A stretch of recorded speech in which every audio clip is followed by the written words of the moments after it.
Bitch, I'm in the...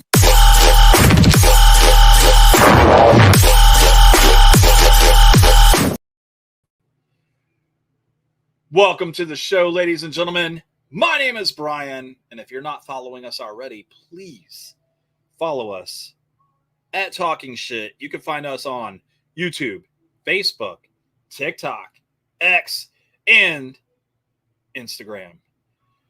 I am joined today by, hang on one second. Mark? You around here somewhere, buddy? There you are.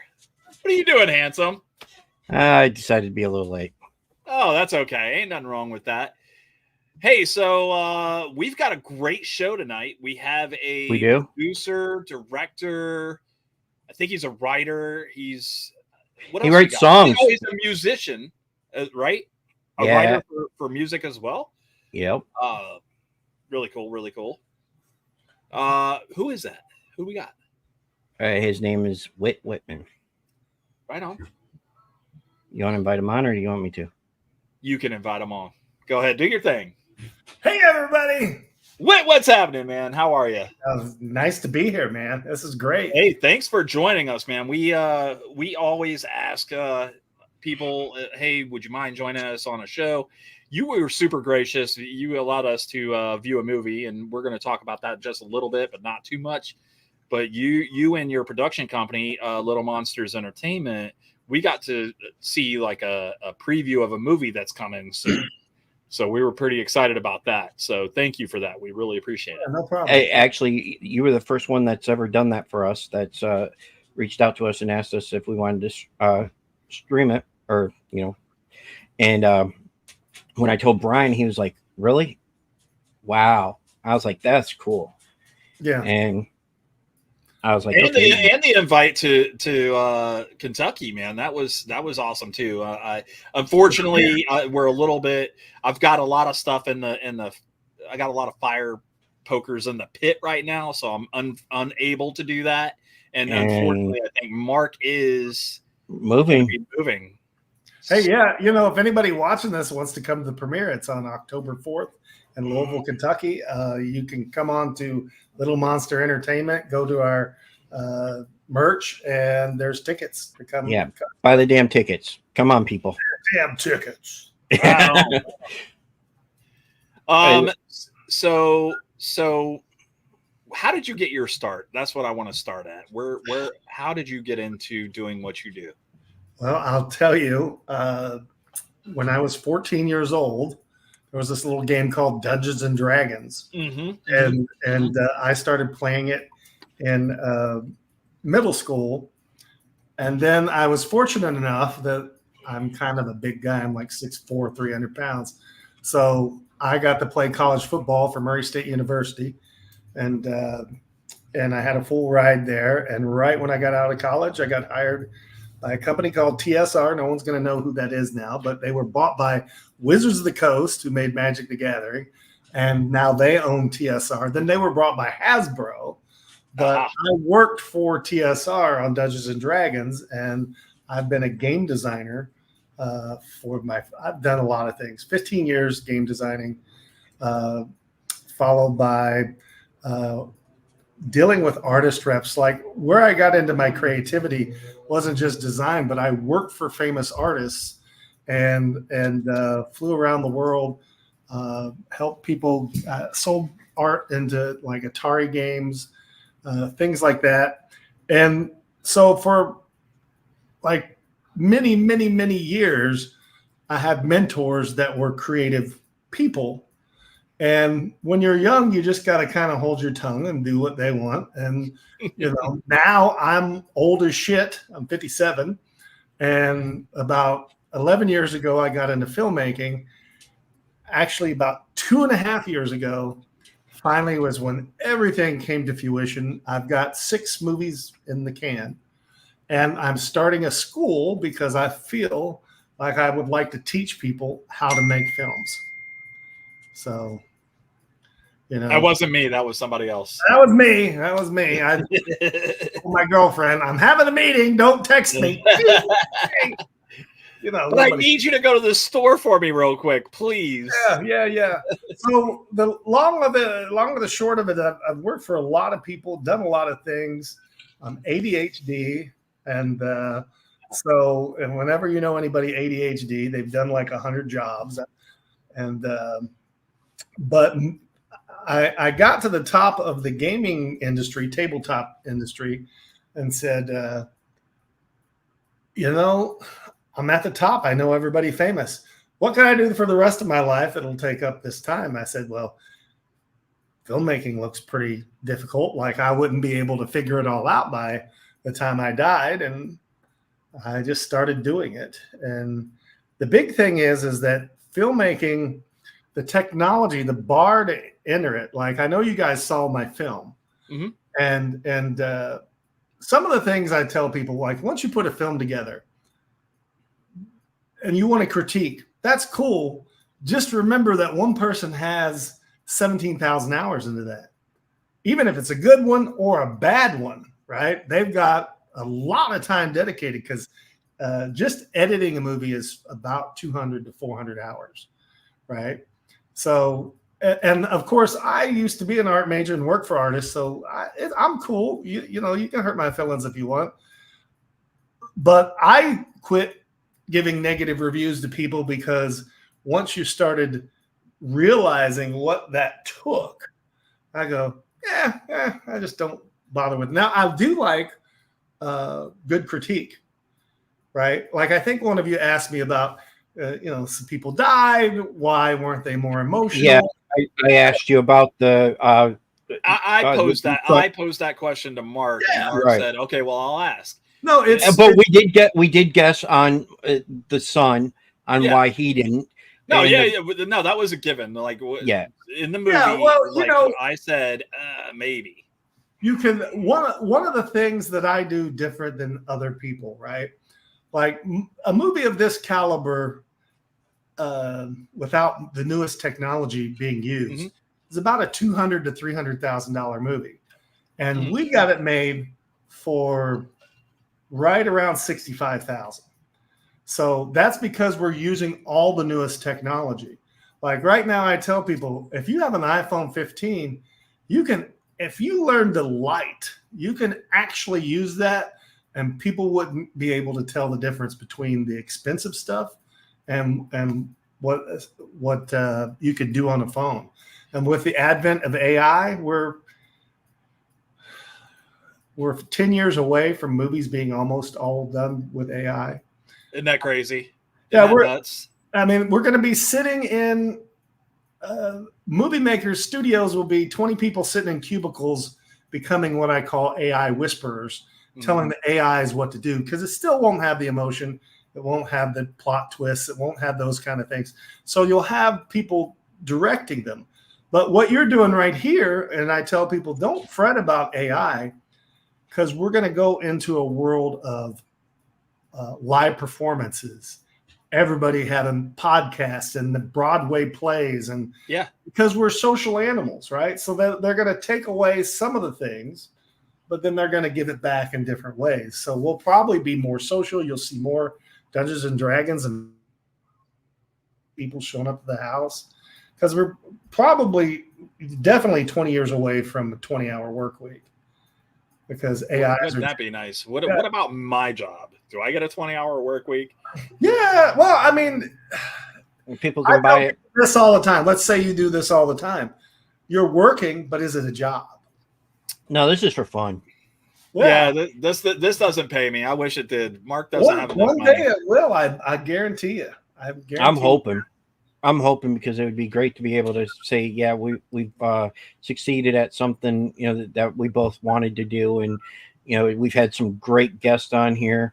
We've been trying to get, we had Al Snow. That was our first, big name wrestler that, because, I reached out to him and I was shocked that he actually responded, because I didn't think he would. And we've been trying to get other wrestlers, and that's the hard part, because some of them, they want $500. Some of them want, well, I'm trying to get cash on the show, cash flow. Sure. Yeah. And I know he just finished up with Tulsa King. Yeah. So I'm gonna give him. Um, I don't want to bug him, but I'm gonna give him his space and his time. But Al said, "Yeah, absolutely, reach out to him." I said, "Al, I did. I reached out to him. I just don't want to. I don't want to keep bugging him because then he'll be like, yeah, I'm not doing that." I just met him for the first time last Thursday. Mhm. So last Thursday, I got to do something special. I asked Al, I said, would you mind if I came up and watched the OVW? And instead of being in the crowd, do you mind if I come back into the control room? So I got to see how it was all done behind the scenes. Yeah. And of course, Al Snow's a very humble guy. He's like, it's probably going to be boring, Whitman. And I'm like, let me judge that.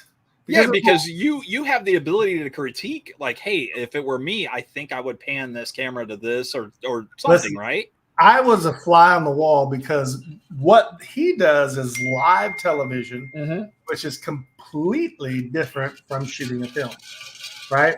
So he's got somebody in there. There's this one girl. They got 5 cameras out there, and the whole time they're on, she's going 1, 4, 5, 3, 1, 2, 4, 7, and she has a headset on, and she's calling out to all the cameramen, hey, when I call your number, you're the one shooting, so don't shake that camera. Yeah. Or she wants to see that angle. Yeah, she's already got it on a monitor back there, and she can see where those cameras are. So she's like, right. I want that angle. She's just pushing buttons. Oh, yeah. I hope that quit texting me. If I text, they'll text me again. I'm sorry about that, guys. It's all good. So anyway, so she's calling out the numbers. So literally for 2 hours, you're just sitting here going 5, 2, 1, and then they'll go, all right, time for commercial break in 5, 4, 3, 2, and then everyone turns around and just starts talking because they got like 1 minute, and they're like, oh yeah, we're back on. What are we doing for dinner? I ain't nobody ordering. Yeah, where are we going to go hang out afterwards? And and I don't know if I'll get in trouble for telling this, but Al Snow's back there watching it, and his microphone is hooked up to the announcers, right? And if he gets something good, he goes, he'll tell them what to say. Right. That's a common thing that, I mean, Vince McMahon used to do that. Triple H does it now. And some of the announcers used to get yelled at so much that they took their headsets off because they couldn't stand it. Sure. It's very stressful back there. I mean, it's like going, like I tell people about acting. The difference between a play and a film, they're both acting, but one's like a car and the other one's like a motorcycle, right? It's still driving, but completely different. Movies are fast, like a motorcycle. And although it's the same skill, right, you have to make modifications. So when I'm watching him, and what I'm trying to say is, it's like a play. Like the show goes on. You don't have a choice to go back for a second. That's right. Right. Like you get one take, one and done. When I'm filming, I will do anywhere from 3 to 5 takes. Now, if you're on a big television show, like I was on The Walking Dead, I was there when they killed Glenn. I was one of the saviors. You son of a bitch. So that picture. You're the reason I don't watch the show anymore then. Well, the picture that you showed showing up with the pickaxe on it, I was the pickaxe savior. I liked it. I liked that picture, so that's why I kept using it. No, that's all right. But I was there when we filmed that, and no one else wanted to carry this 35-pound pickaxe. And I said, well, you know what? If I put that right on my shoulder, you'll spot me in the back no matter what, right? And so they invited me back for, I think I'm in 4 episodes. But that they try to get about 5 minutes of usable film in a 12-hour shift. Then I was the Rock stand-in on Fast 8. They only get 90 seconds in a day. I mean, you really go slow the bigger the budget. So we're doing a miraculous thing, making our little what they call micro budget. We try to get 7 to 9 minutes a day, which is, you tell that to somebody in Hollywood and they're like, oh my God, how do you do that? But then Al Snow's doing a 2-hour show right in a row. And just simply from watching the Netflix series The Wrestlers, I think that gave us a little bit of insight, but you don't get to see the whole thing. I worked when I was in California and I wanted to be an indie wrestler. I worked as an indie wrestler. I had to do everything. I had to learn how to referee. I had to learn how to put a ring up, break a ring down. I had to learn how to announce. I had to learn how to bring people to the ring and be a manager. You have to do all this before they let you get in there and start taking the bumps, right? And also you have to, at least I know this with Al, is he's all about the story. Mm-hmm. So when his wrestlers get to the point where they're willing to put their ego aside for the story, that's when I noticed that he gives them a lot more clout. Yeah. Because that everyone has an ego. You don't want to go in and job. You don't want to go in and lose. You don't want to do all that. But if you take a look at Al Snow, he made a whole career out of it, and he's famous as hell, right? So yeah, he kept telling them it was about the story. So I think once you go in as a wrestler and realize, hey, you might be losing this week, but it pulls the story better. And if you do a great job,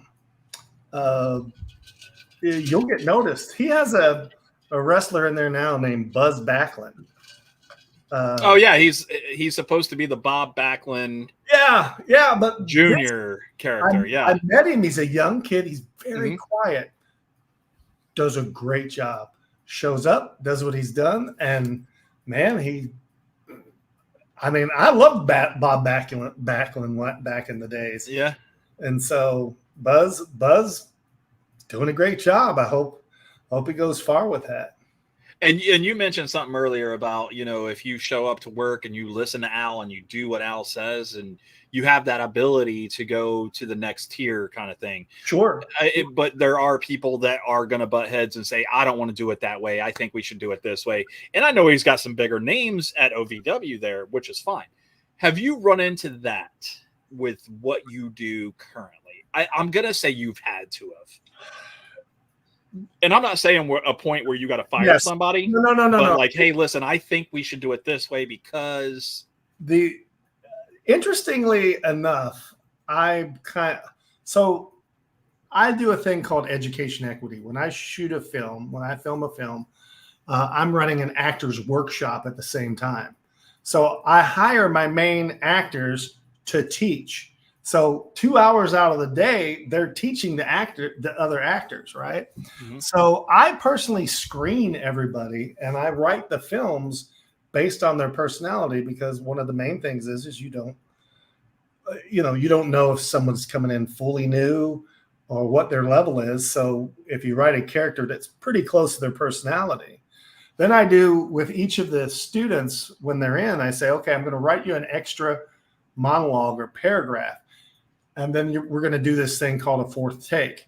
When I get what I want, you get one shot at interacting with the characters. If you do well, I'll put it in the movie. Like you guys saw the movie. I don't know if you remember outside, the deputy was arguing with this one guy about what they were going to do. Where the kid, you're not supposed to let them be around the kids or something like that? No. This was the one where he goes, go and run and get the doc. Well, why don't you do it? Oh yeah. That was a student, and it was just so good that it got left into the movie.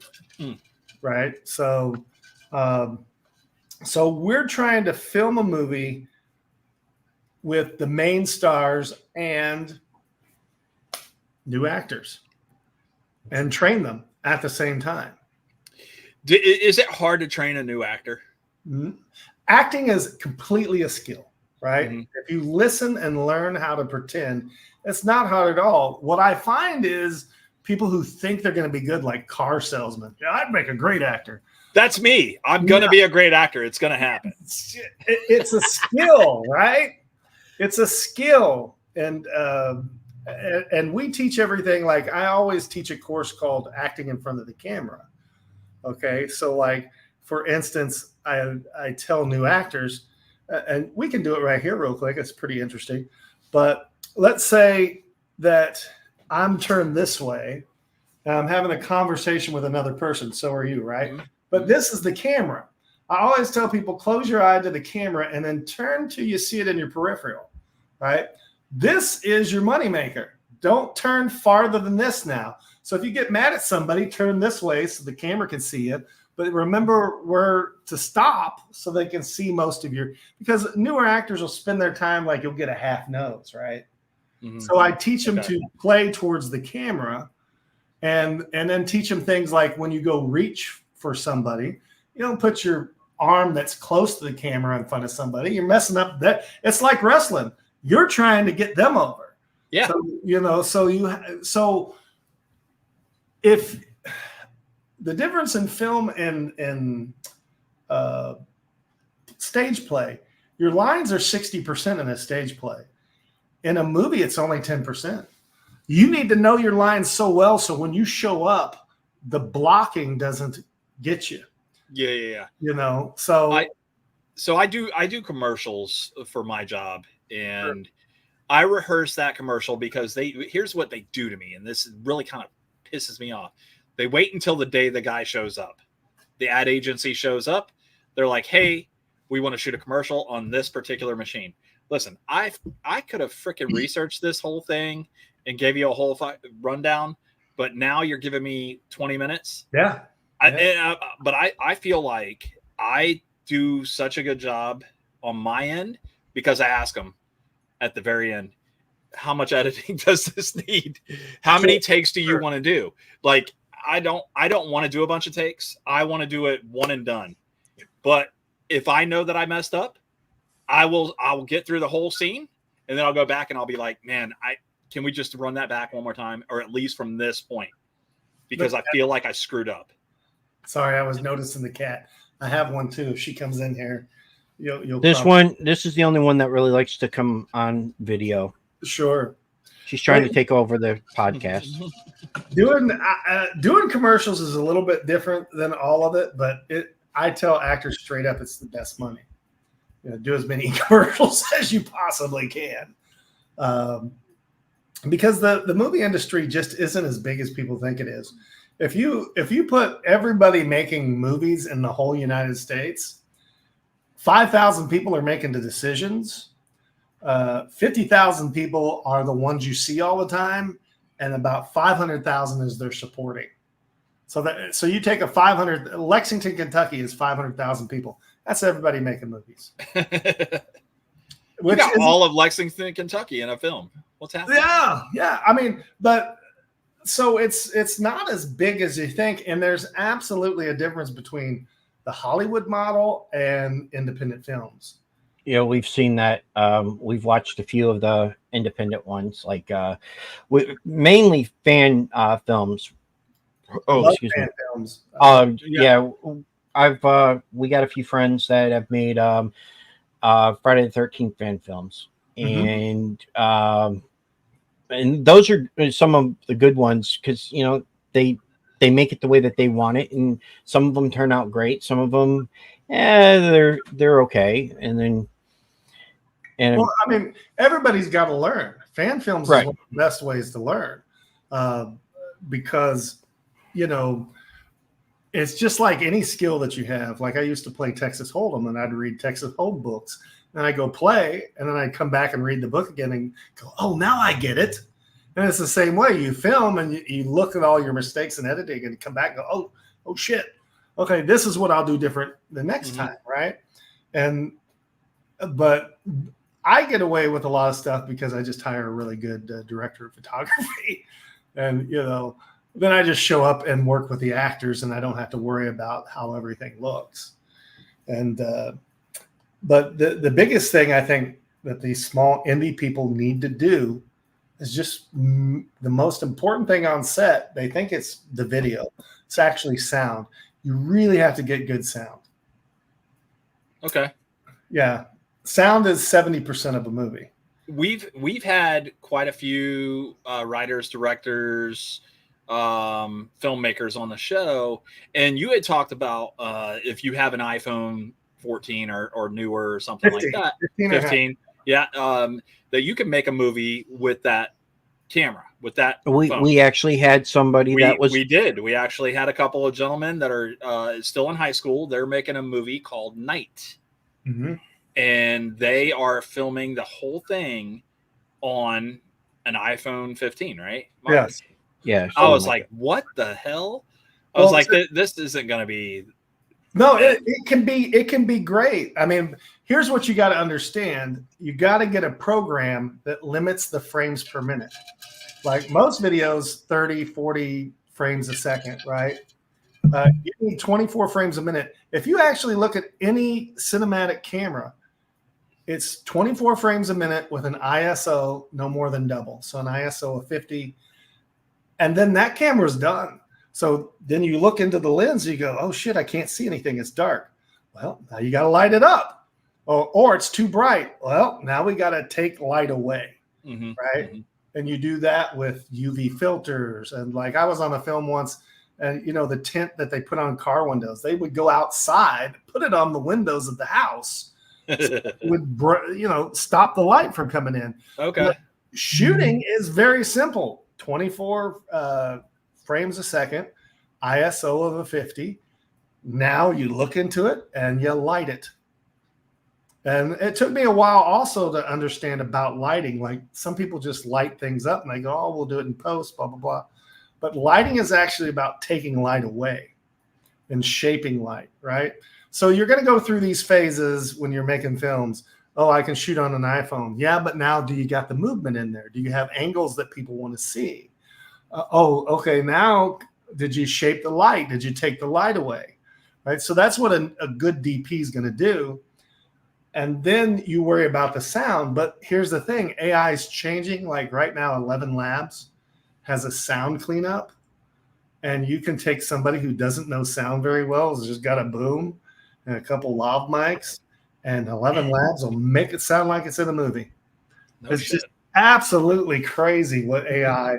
I use about 16 AI assistants. Mark uses one. I think that's how he got you to come on the show. Actually, no. Hold up. Nope, not that. Not this time. I actually talked to him normal after somebody had got a hold of me and told me to say, hey, look. And he said yes. Yes, I know. If you would have read the AI email, you'd have been like, holy shit, these guys are professional. Showed up.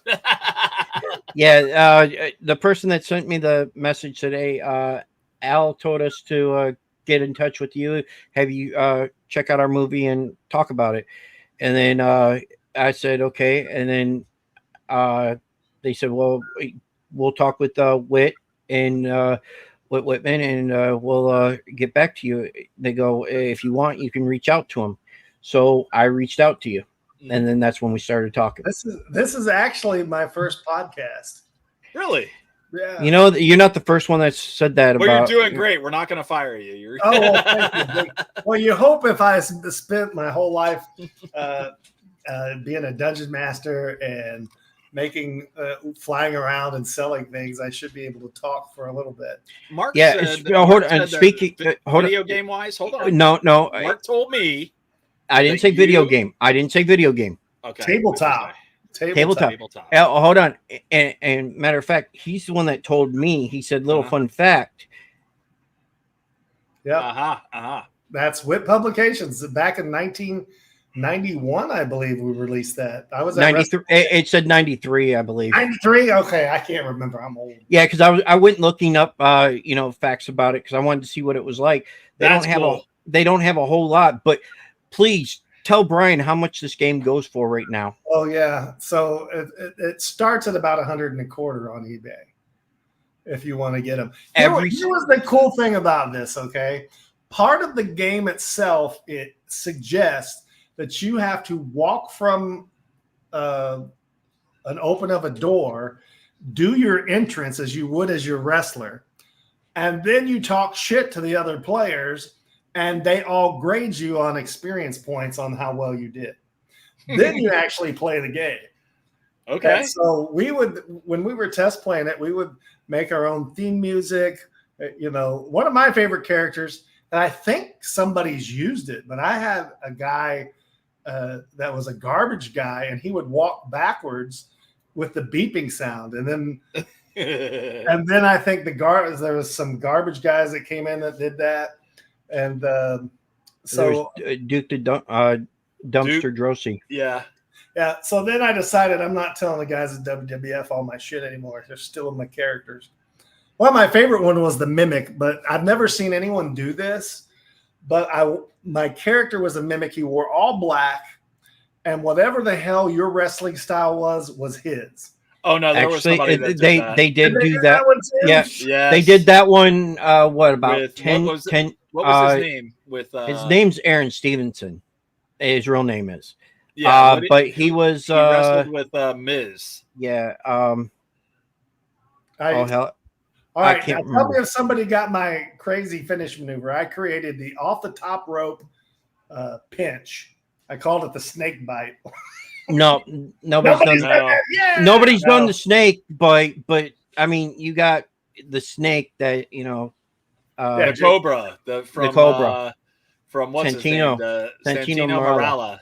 He put a sock puppet on, and it was a snake. Oh yeah. I saw that.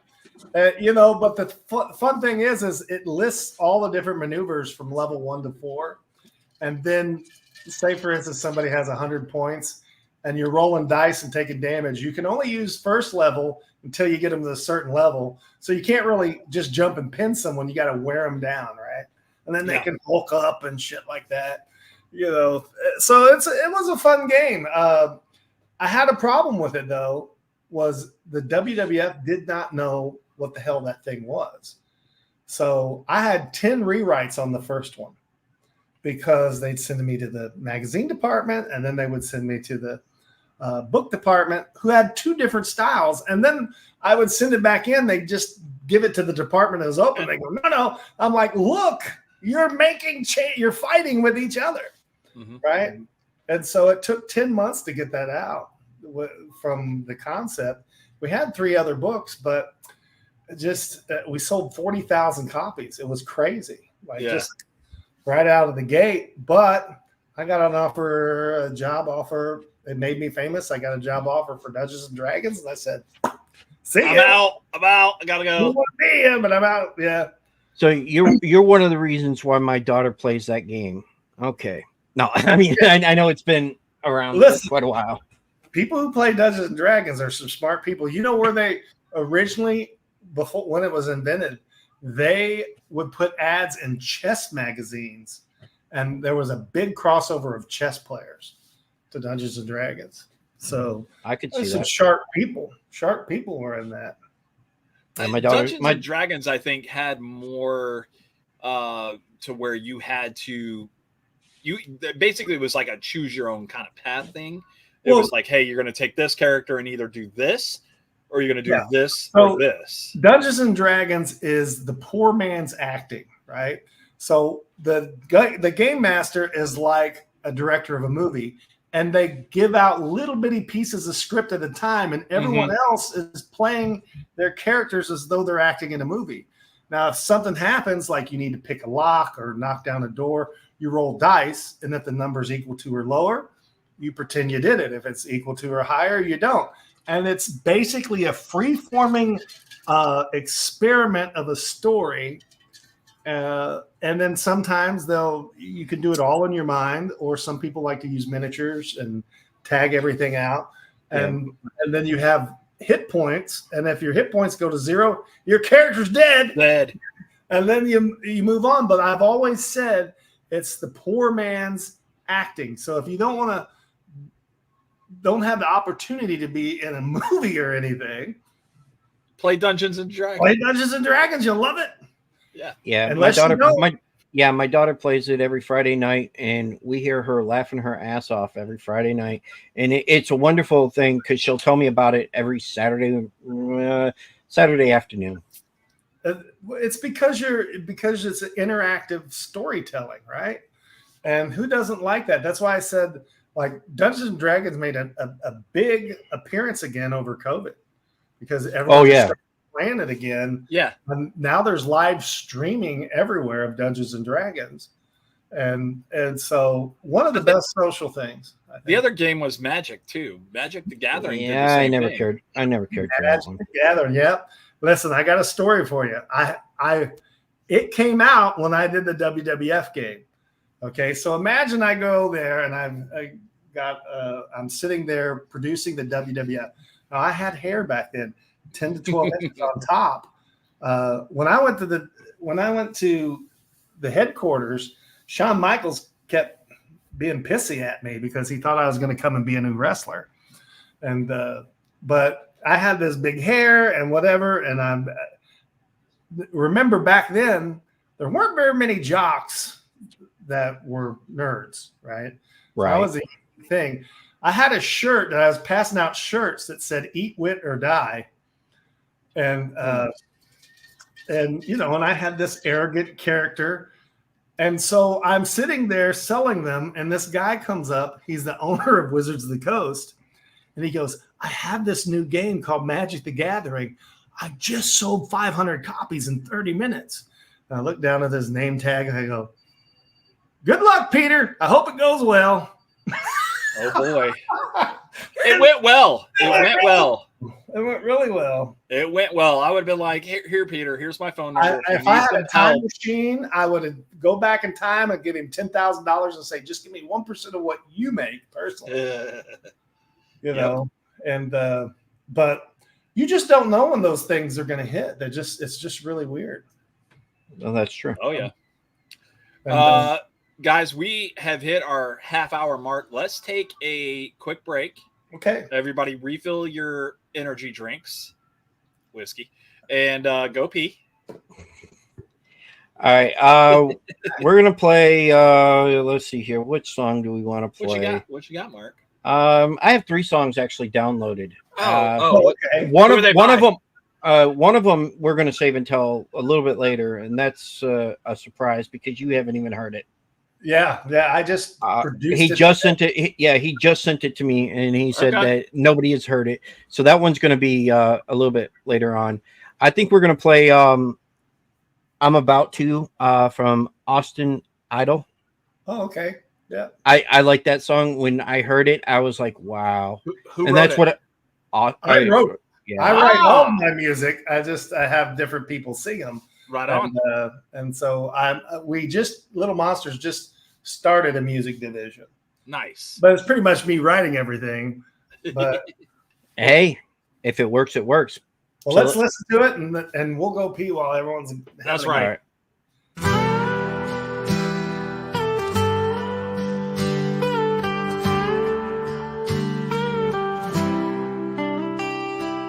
They told me that you had left, pulled my heart out of my chest. Loved you since the day we met. 18 years is all I get. No, I'm not doing that well. Doubt I probably ever will. I'm still down here on my knees. Now my life's a living hell. So I'm about to give you up. I'm about to say goodbye. I'm about to hide my tears. I'm about to never cry. I'm about to leave here soon. I'm about to not look back. Try my best to carry on, looking for my brand new dawn.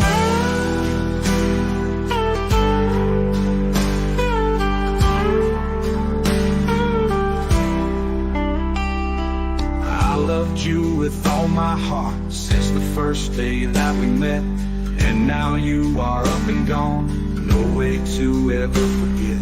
You left here smiling with that boy, acted strong, tried not to cry. Deep down in my broken heart, a small part of me had to die. I'm about to give you up. I'm about to say goodbye. I'm about to hide my tears. I'm about to never cry. I'm about to leave here soon. I'm about to not look back. Try my best to carry on, looking for my brand new dawn.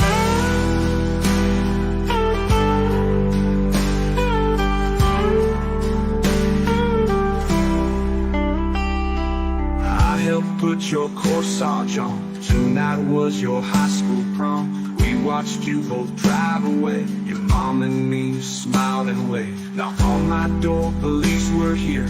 Told me you were drinking beer. I knew this could not be right, but heaven got new wings tonight. I'm about to give you up. I'm about to say goodbye. I'm about to hide my tears. I'm about to never cry. I'm about to leave here soon. I'm about to not look back. Try my best to carry on, looking for my brand new dawn. I'll go on, that's what you want. Not the same, you took my heart. Were my girl the best of me? Hard times part of destiny. Now I know just what to do. We foster kids just like you. Stories about times that we had. Love so deep they call me dead. I'll go on, that's what you want. Not the same, you took my heart. Were my girl the best of me? Hard times part of destiny. Now I know just what to do. We foster kids just like you. Stories about times that we had. Love so deep they call me Dad. I'm about to give you up. I'm about to say goodbye. I'm about to hide my tears. I'm about to never cry. I'm about to leave here soon. I'm about to not look back. Try my best to carry on, looking for our brand new dawn.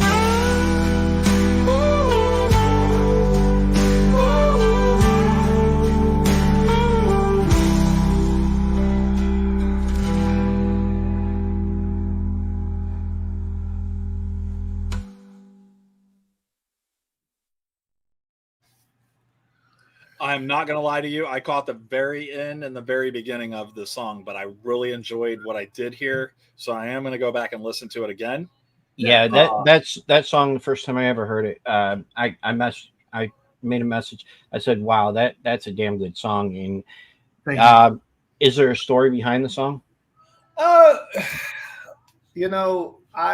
being a creative person. I've written songs all my life, but we're just now at a new dawn with AI that can help you. That in a matter of 4 months, I've written about 62 songs. Wow. Yeah, wow. It's my hobby. Like I always tell people, I don't have a hobby. I make movies all the time, 7 days a week. And then this new technology came out where you can A/B test, get things done pretty quick. and man, I'm like, now I'm addicted. So all the songs that I've had inside of me, and I will tell you this, my life's not always been the greatest, right? I think most people learn from failure. Failing is as normal as breathing, right? So you just got to learn to jump back from it and listen. So as an art person and being ADHD, you go through a lot of stuff, and that's where tough songs come from, right? So this song, probably about 9 or 10 years ago, I came up with the concept of I wanted a song where you think it's a normal country song about somebody getting cheated on, and then it flips it, yeah, and it's about they lost their child, and then the main thing I've learned lately about writing a song, if it's a really bleak song, you'd want to have a bridge about hope, right? Now, I don't think that works the same way. If you write a really cool, fun song, you don't put a bridge in there about, oh, well, this is all going to turn to shit really quick. But, I mean, that could be it. But I would say I write songs from two different places. The first one is either my own pain, or the second one is I get some melody stuck in my head, and you have to find a lyric for it. Yeah, well, I always get the catchy choruses, like Alex Adele, who just put out. We just dropped 13 songs for her. Right, that's one of the ones that I haven't downloaded. I don't know which one you got, but I think For You. For You, oh, you are a sentimental person because look at him. He's got. It's just it was just the day that I had today. I Yeah. had to. Well, she has one, "You Do the Voodoo That You Do So Well," Yes. which is just a really catchy thing to just sing Yes. over and over again. And my favorite, of course, in the name of the album is "Love You Broken." And I watched a seminar of somebody who basically said, we're all broken people trying to make it through life. And as soon as you quit trying to be perfect, and as soon as the other person that you're with quits trying to be perfect, and you guys love each other for your differences, I came up with "Love You Broken." Until the day I die, I'll love you broken. That one I originally had. I was trying to download, but for some reason my computer just would not allow it. Well, yeah, "For You" was written for the thing about songwriting is it has been the best therapy. Like, I haven't seen my kids in about 8 years. So sometimes you get a divorce and things don't go well for you. Sometimes another parent weaponizes your children or whatever. I'm not saying that's exactly what happened. I got a lot of things that I did wrong. Nobody's perfect. But I had to work through it. Like, Mhm. if you want to continue to be better than you were tomorrow, you might want to be the dad you should. And "For You" was a celebration song because I have become that person, right? And so I got tired of always writing songs about I should have done this, I should have done that. And once, when you have trauma in your life and you get it out, when you say the words and get it out of your body and become the person you should be, there is a level when it's time to celebrate. It's time to reward yourself. You have punished yourself enough. And so "For You" it's a little angst in it, but it's a celebratorial song. I hope that's a freaking word. That is a word. Oh, good. I'll look it up, but I'm positive that's a word. I've said that word, and I've heard that word. No, that's a word. But yeah, so that was. How did you take it? Do you see it as celebrating, or do you see it as somewhere in the middle? When I heard it, it was in the middle. I think it was the fact that I was listening to that one, and like I said, today was one of those days. I told Brian I had the music this week because I knew I thought I knew every song I was going to pick, and then you threw Alex, you threw Alex Ideal in there, and it was like, okay, and I started listening to that night.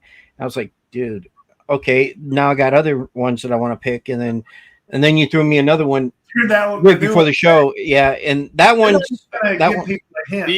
Speaking of music, I'm not going to give nobody a hint until the end. Speaking of music, Mr. Arliss Walker is in the house from Southern Outlaws band. You know what? Hold on. We got a game that we got to play still. Oh, okay. Let's play it. All right. Now, here's the question. Do we have anybody in the comments that would like to come play the game? You want Arliss to come and play? Yeah, have him play. Let's do it. If he wants to, he can. That's up to him. It's an easy game. It's you don't get to win anything. No, we'll send you a sticker. Other than that, if nobody comes and plays, you got to play against Brian, and Brian does not know. You don't have to play against me if you don't want to. I can get somebody else. Yeah, what, your wife? He will come on and play tell you, is it Florida or not Florida? Because that's not Florida. That's the game we're going to play. Is it Florida or not Florida? And it's going to be something so strange crime, strange something that happened. It either happened in Florida or it didn't happen in Florida. And you just got to pick, did it happen in Florida or not Florida? And there we go. We're set up for the game now. I changed the background. All right. Before we start, is there anybody in the comments that would like to come on and play? You don't have to come on screen. You can answer Florida, FL, or not. Simple. If you want to play against Whit. If not, we're going to have Whit. We'll just have Whit play. All right, and see let's how go. many you can get right. I'll Let's put screw that. here so I don't get anybody's answers on the chat. Oh, then you know what, Brian? You're gonna play this one. Oh, I'm going to play? Okay. Yep, you're gonna play. All right. I don't like them playing. I don't like them playing by themselves. All So right, let's go. they can do that. They can do that on their own. Brian. Whit versus Brian. And if I win, Oh, if Not you a win, damn thing. I'll write you a theme song that you can put up. I'm happy in the comments. He said, if you want to play in the comments, that's fine. If you want to play Florida, not Florida, we're gonna read some questions, and you could just answer in the comments. That reminds me, I got to get a hold of our list too and get an address to send them some stickers from us. And I want to know how the 5-4. Well, they still got to come back on the show. I know. I got to talk to them. All right. But any which way. Wait, All are right. you ready? Are you sure? I'm ready. All right, let's do this, Mark. I will be playing for me and Arliss. All I'm right. going to take Arliss's answers and write them down. Man charged with battery for farting on the officer. You go first, Whit. Did that happen in Florida? That could happen anywhere, right? It Absolutely. could. Anywhere. It could. You know, I'm going to say it's just not crazy enough. I'm going to say that's not Florida. Whit is not Florida, and Arliss is Florida, so I'm going to go with Arliss, and I'm going to say Florida. Mark, what you got? Oh, son of a... Whit got that one. Whit got a point. Okay. Let's go. Damn it. All right, Arliss, we got the next one, buddy. We got the next one. man uses beer in his coffee excuse for getting arrested.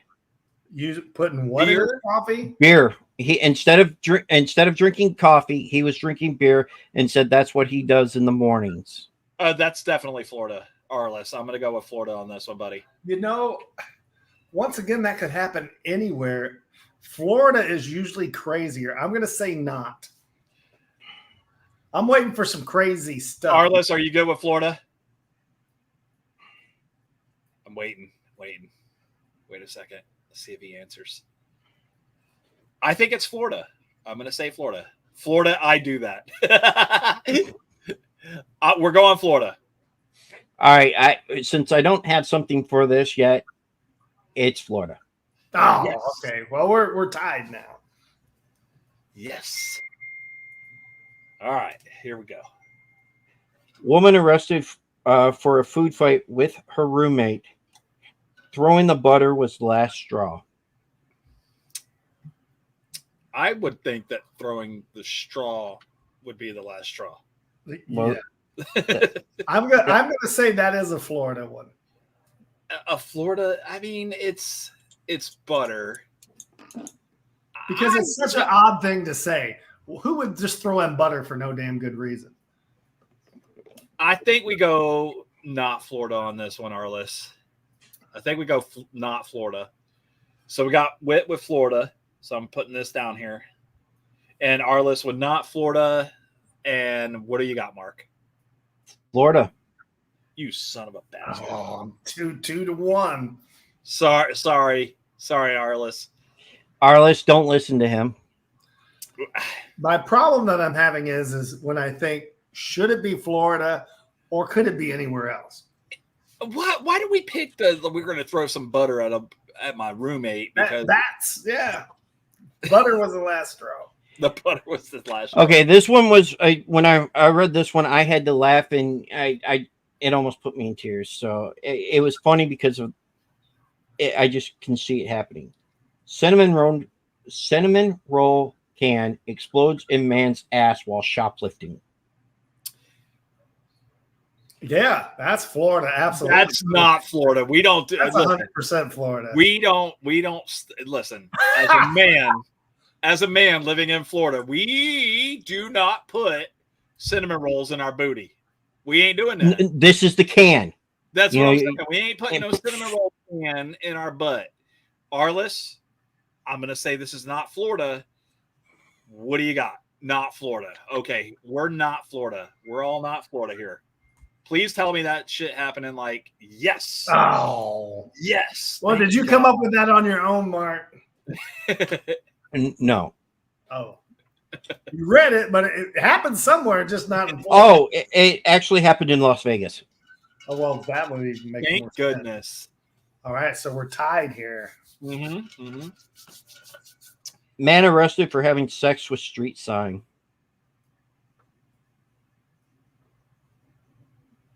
Go ahead. What do you got, Whit? I'm gonna have to say that's Florida. I don't know what part or what little hole that was, but Arliss says it's California. oh, is he Googling this? No, I don't think he's Googling it. You're not Google. You know, you can't Google. I'm sure. I don't think he. I don't think it didn't happen in California or Florida. I think this happened in probably somewhere In Danville, Kentucky. Tejas. Yeah. Tejas, Texas. Texas. Not Florida. Not Florida. It happened in South Dakota. So who got the point on that? Florida's got to up their game because they're not the strangest anymore. Yeah, it can still get strange, but if it's listen, I'll give you a hint real quick, Whit. If it says man hid meth in dead animal, it happened in Florida. I'm just giving you a heads up. I don't have any meth on here this time. You son of a bitch. It could be Kentucky too. Got a lot of Yeah, well, meth is everywhere. All right, next one. Driver blames dog for crashing her car, but she got arrested and wanted him arrested. Wanted the dog arrested. Oh, yeah, that's Florida. What? No. Yeah, that's this Florida. didn't happen in Florida. All right. Crazy old woman with a dog wants it arrested, not her. Be in Florida or not Florida with the drunk lady with the dog. Give me 1 second. Let's figure out. We are Florida. Okay, I guess we're gonna go Florida. We're following the trend here. Whit is Florida and Arliss is Florida. Mark, it is not Florida, isn't it? It's Florida, Sumter County. There you go. Oh my God, that's right down the road. You both got it right. All right, here we go. Whit is 3, Arliss 4. We got one. Okay, one up on you. You gotta catch up. Gotta catch up. Here we go. All right, Mark, what do you got? Woman arrested for punching drive-through worker for not having McNuggets. Definitely Florida. Yeah, I'm gonna go Florida with that one too. I didn't say throw the alligator through the window. All right, let's wait for Arliss's answer. I believe it's going to be Florida. Let's see what Arliss says. Final answer. He's going Florida. Whit's going Florida. I'm saying Florida. Please tell me. I should have tried to do a tiebreaker and say not. I believe somebody got punched. It just wasn't in Florida. I'm shocked that it didn't happen here in Florida.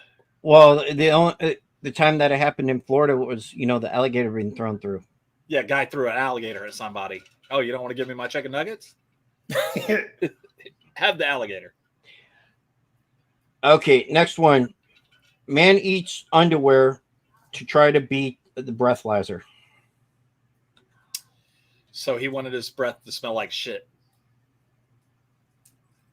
I don't know if anybody has an iron stomach here in Florida enough to eat their own underwear. That's where I'm at with it. Listen, enough meth, you probably could. Listen, this is the thing. I've got to do a tiebreaker because I don't know how many more of these are. So I'm going the opposite of whatever you do or this time. Arliss, what do you want to do? You want to go Florida or not Florida? Man eats underwear to avoid failing a breathalyzer. Let's see what Arliss says, and we will make that final answer. I think he's thinking about it. And just to let you know, it is. He's saying Florida. I hope it's not. Just to let you know, he did not beat the breathalyzer. It's not Florida.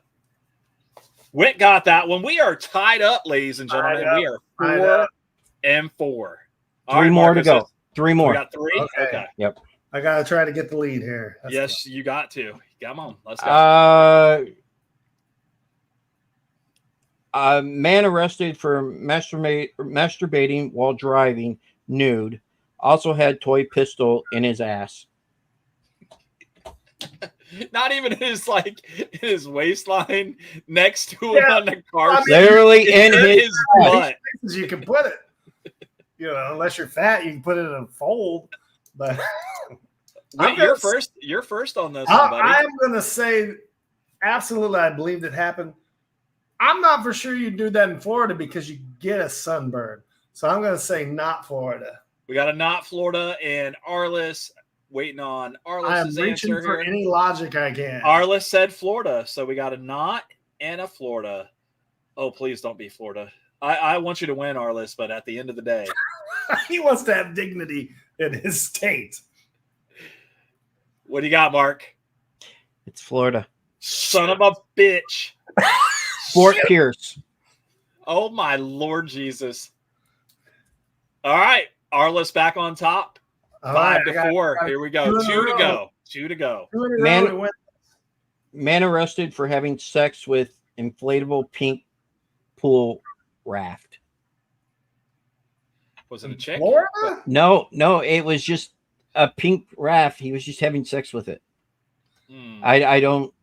You know, lots of water down there. I'm going Florida on this one. I could see it being Florida. Once again, it's one of those things. I hope it's not. But like you said, there's a lot of water, a lot of beaches, a lot of pools. I got to go Florida on it, Arliss. If you're in, give me the FL. If not, let me know. Not Florida. He goes not You're not Florida, Mark. We're not Florida, and we're Florida with Whit. Where are we at? What do you got? Oh! Not Florida. All I can do is tie. That's the game. That's the game. Yeah, okay. because I have one more. we got one more. Go I ahead. can tie. I'd like to tie.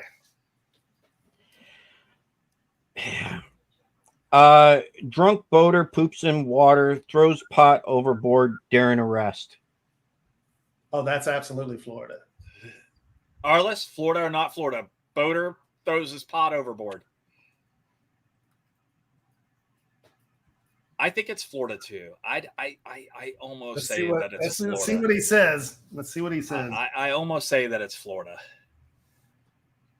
He's with me. He's with all right. me on this I'm one. going to reverse it, so I got a chance. You want to go not Florida? I'm going to do not Florida for okay. a tie. You're either going to win by 1 or 2, or we're going to tie this one. And there you go. What you got? Not Florida. Florida. Damn. That's all right. That is. Listen. That's okay. You're either crazy enough or you're not. And I'm just not crazy enough to know. What the crazy part is all of it happened. It's just whether it was in Florida. There was. I think Mark got a lot of those out of Florida. The other day we played the game, and there was one that kind of got me, and it really kind of aggravated me because it happened right here in this county. That somebody from my county, our county, decided that they wanted to try to get military benefits, not being in the military, forged a DD-214 and went to the VA to try to get benefits. What the hell are you doing? Listen, I mean, the last couple of days have been, a shit show through Citrus County as it is, and that's the county that we live in. I mean, some of the headlines that have popped up, you're like, what the hell is going on, with everything. But it is what it is, and they have to face the facts. Yeah, I'm at a certain age where I really like the fact that when I grew up, there wasn't social media. Oh, that would have been screwed. Sure, all this dumb stuff happened. We just didn't know about it. I would have been screwed. Okay, so let me do this and put this back up. Oh, okay. Yeah. I did. wanted to ask you, Whit, you do a lot of work because I know you've got another movie coming out with Al Snow in it. Yes, we got a You Christmas do movie. a lot of work with Al. How did you meet him, and how is it with the relationship with him? Well, I work a lot with John Wells, who's a good friends with Al, and how do I say this tactically? Al was really a lot better than I thought he was going to be, and that guy's pretty damn famous. So we went to the AFM American Film Market last year, and there are people who know him from all over the world, and so when you're new and you're coming up and you're making movies, you want to put asses in the seats. And, as long as Al wants to keep making, he really likes my writing. He liked all the writing I did in The Natural. And he basically told me if I've got a part for him, he wants to do it. So I had the idea of this silly Homeless for the Holiday. I hate writing the same movies over and over. Like, I know a lot of people like horror. I don't mind writing horror as long as I have something to say about it. But we're doing Homeless for the Holidays, comes out November 19th. Mm-hmm. We are in October, we're filming the wrestling movie, which is a wrestling musical. So there's 13 songs in it. And my idea was I wanted to remake the Muppet movie only with wrestlers. Goodness. And so Al Snow actually sings 4 songs. And I wrote a spoof on his life. The whole movie is he's a down and out wrestling Al Snow in Texas. His mentor dies. He's got 7 days to get to the will reading in Louisville at the OVW because he's going to wrestle the villain, who is River Steele, played by John Wells, and the winner gets the OVW. And so he's down, out, broke, living in a van down by the river. And I know this story. and he meets a fangirl who says, "You do let me be your manager, train me, and I'll fund getting there." And so they go from wrestling match to wrestling match, making money so that they can travel to Louisville. They got 7 days. Okay. What I'm going to do here is I wasn't going to play it until a little bit later, but what was Al Snow's gimmick? Do you remember? Yeah, I remember. Which one? Me? No, not you. I know his gimmicks. What does everybody want? Head. Yeah. And okay, so I'm going to play the song. All It's right. by Al Snow. Al Snow sings this, and what's the name of the song? I love Head. Here you go.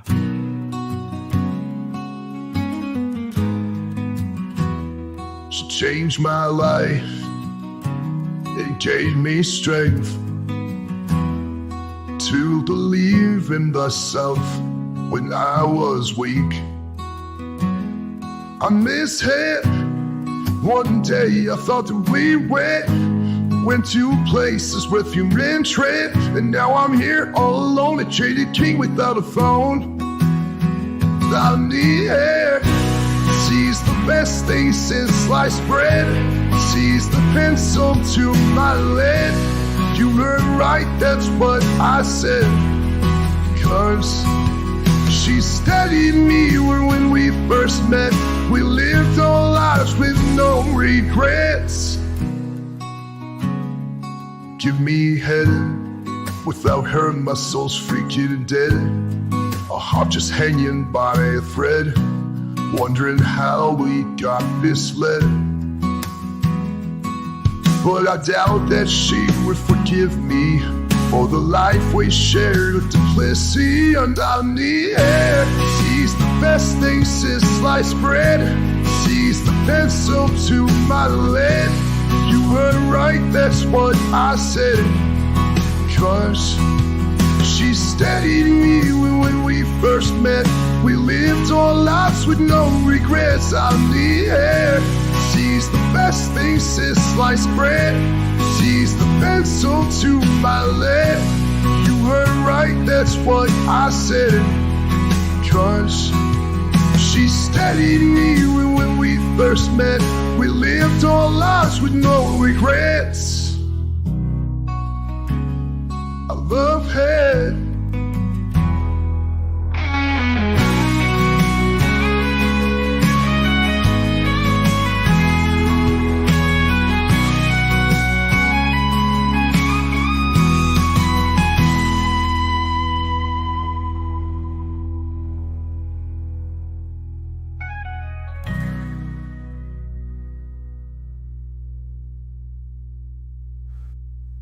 Love head. She's the best thing since sliced bread. She's the pencil to my lead.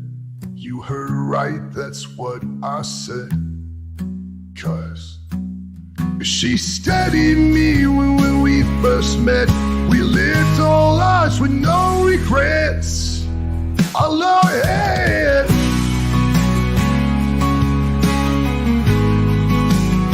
I love it.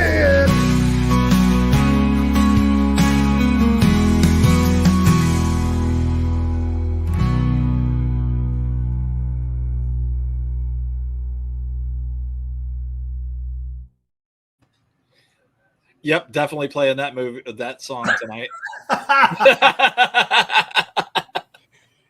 When Yeah, Who'd have thought that Al Snow would put together listen. a lyrical chain like he did? I mean, Well, I mean, I know you wrote it. I know you wrote it, but I'm just saying.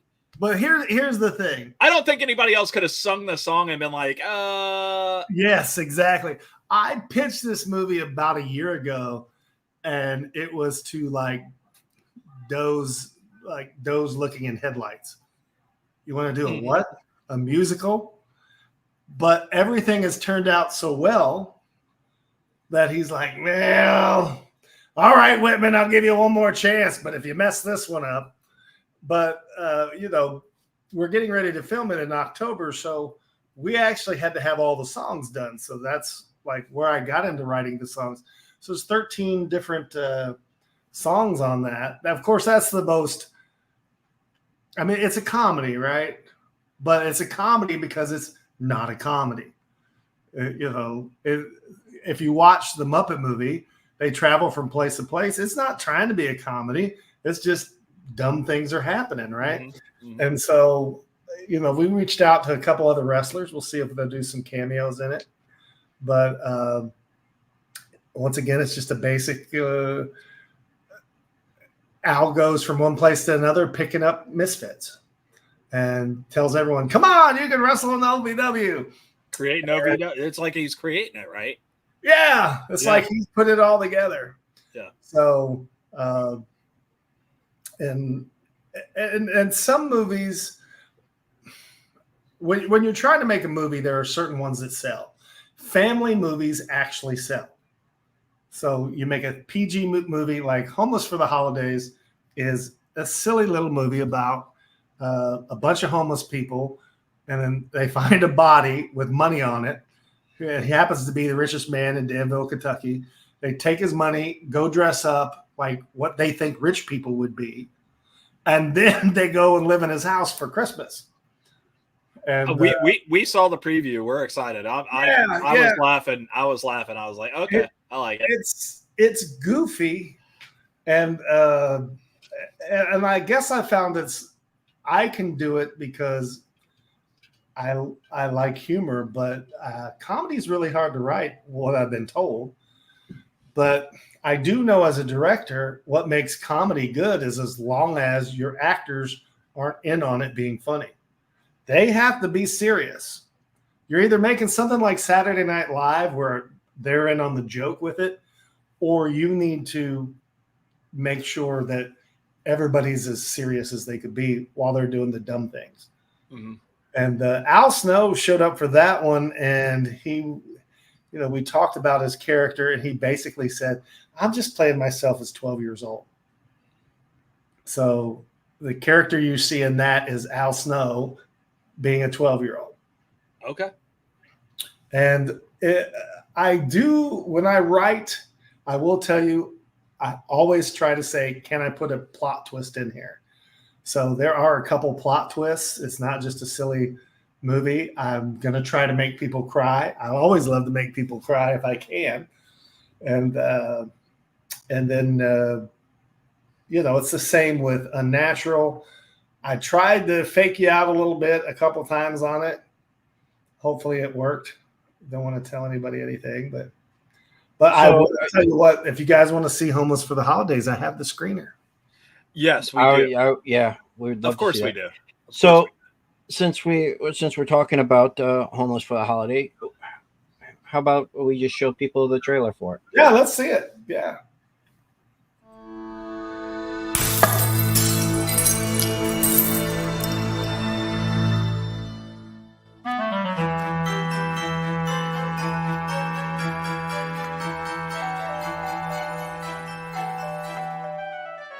May I help you? We're Mr. Winterfeld's long-lost family from Portugal.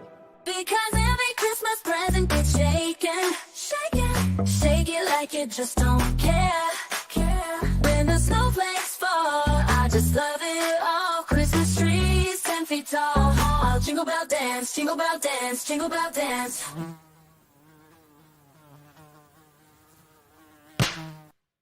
Oh, baby, you can find me under the mistletoe, watching the Christmas tree lights. Oh, we'll have some fun till the party's done.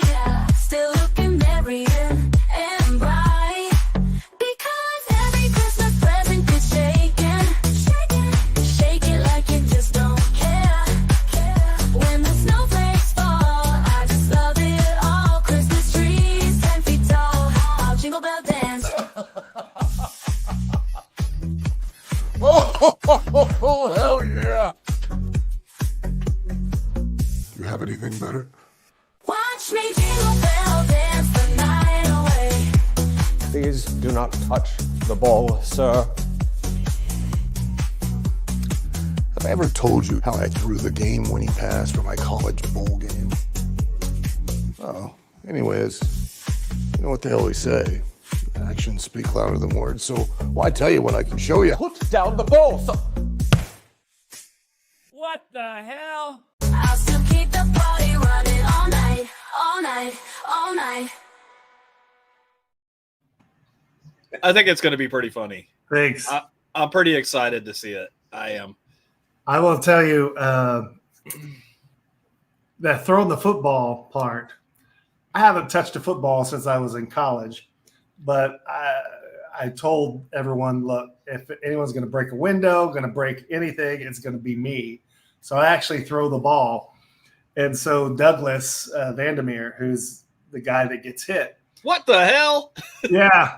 I hit him, and there's video footage of it, right in the face. I mean, like right in the face. And I come in, I'm like, oh my goodness, I'm so sorry.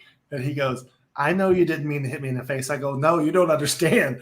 That's where I aimed. I just thought after 30 years I wouldn't be able to hit it. So I aimed thinking I'd hit your chest.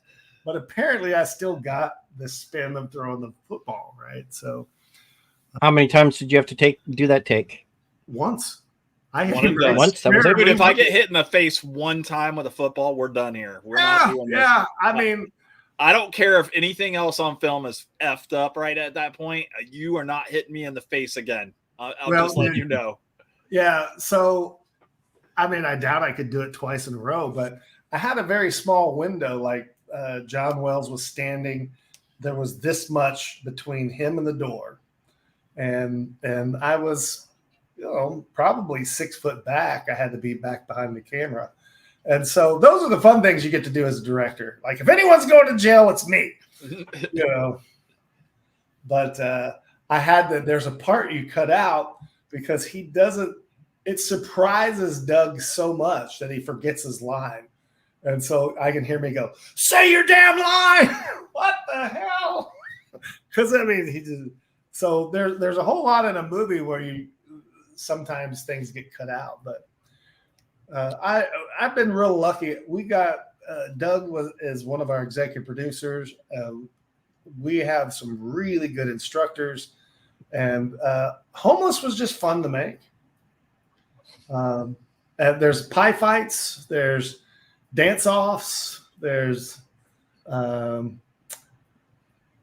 people trying to. Do you get a lot of feedback from your actors as to, hey, I would like to try to do this in one of the films?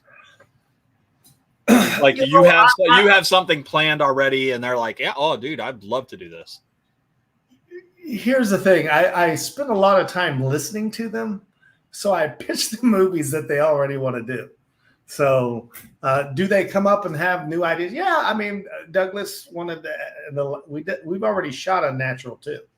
So, Really? and, yeah, it's in the can, and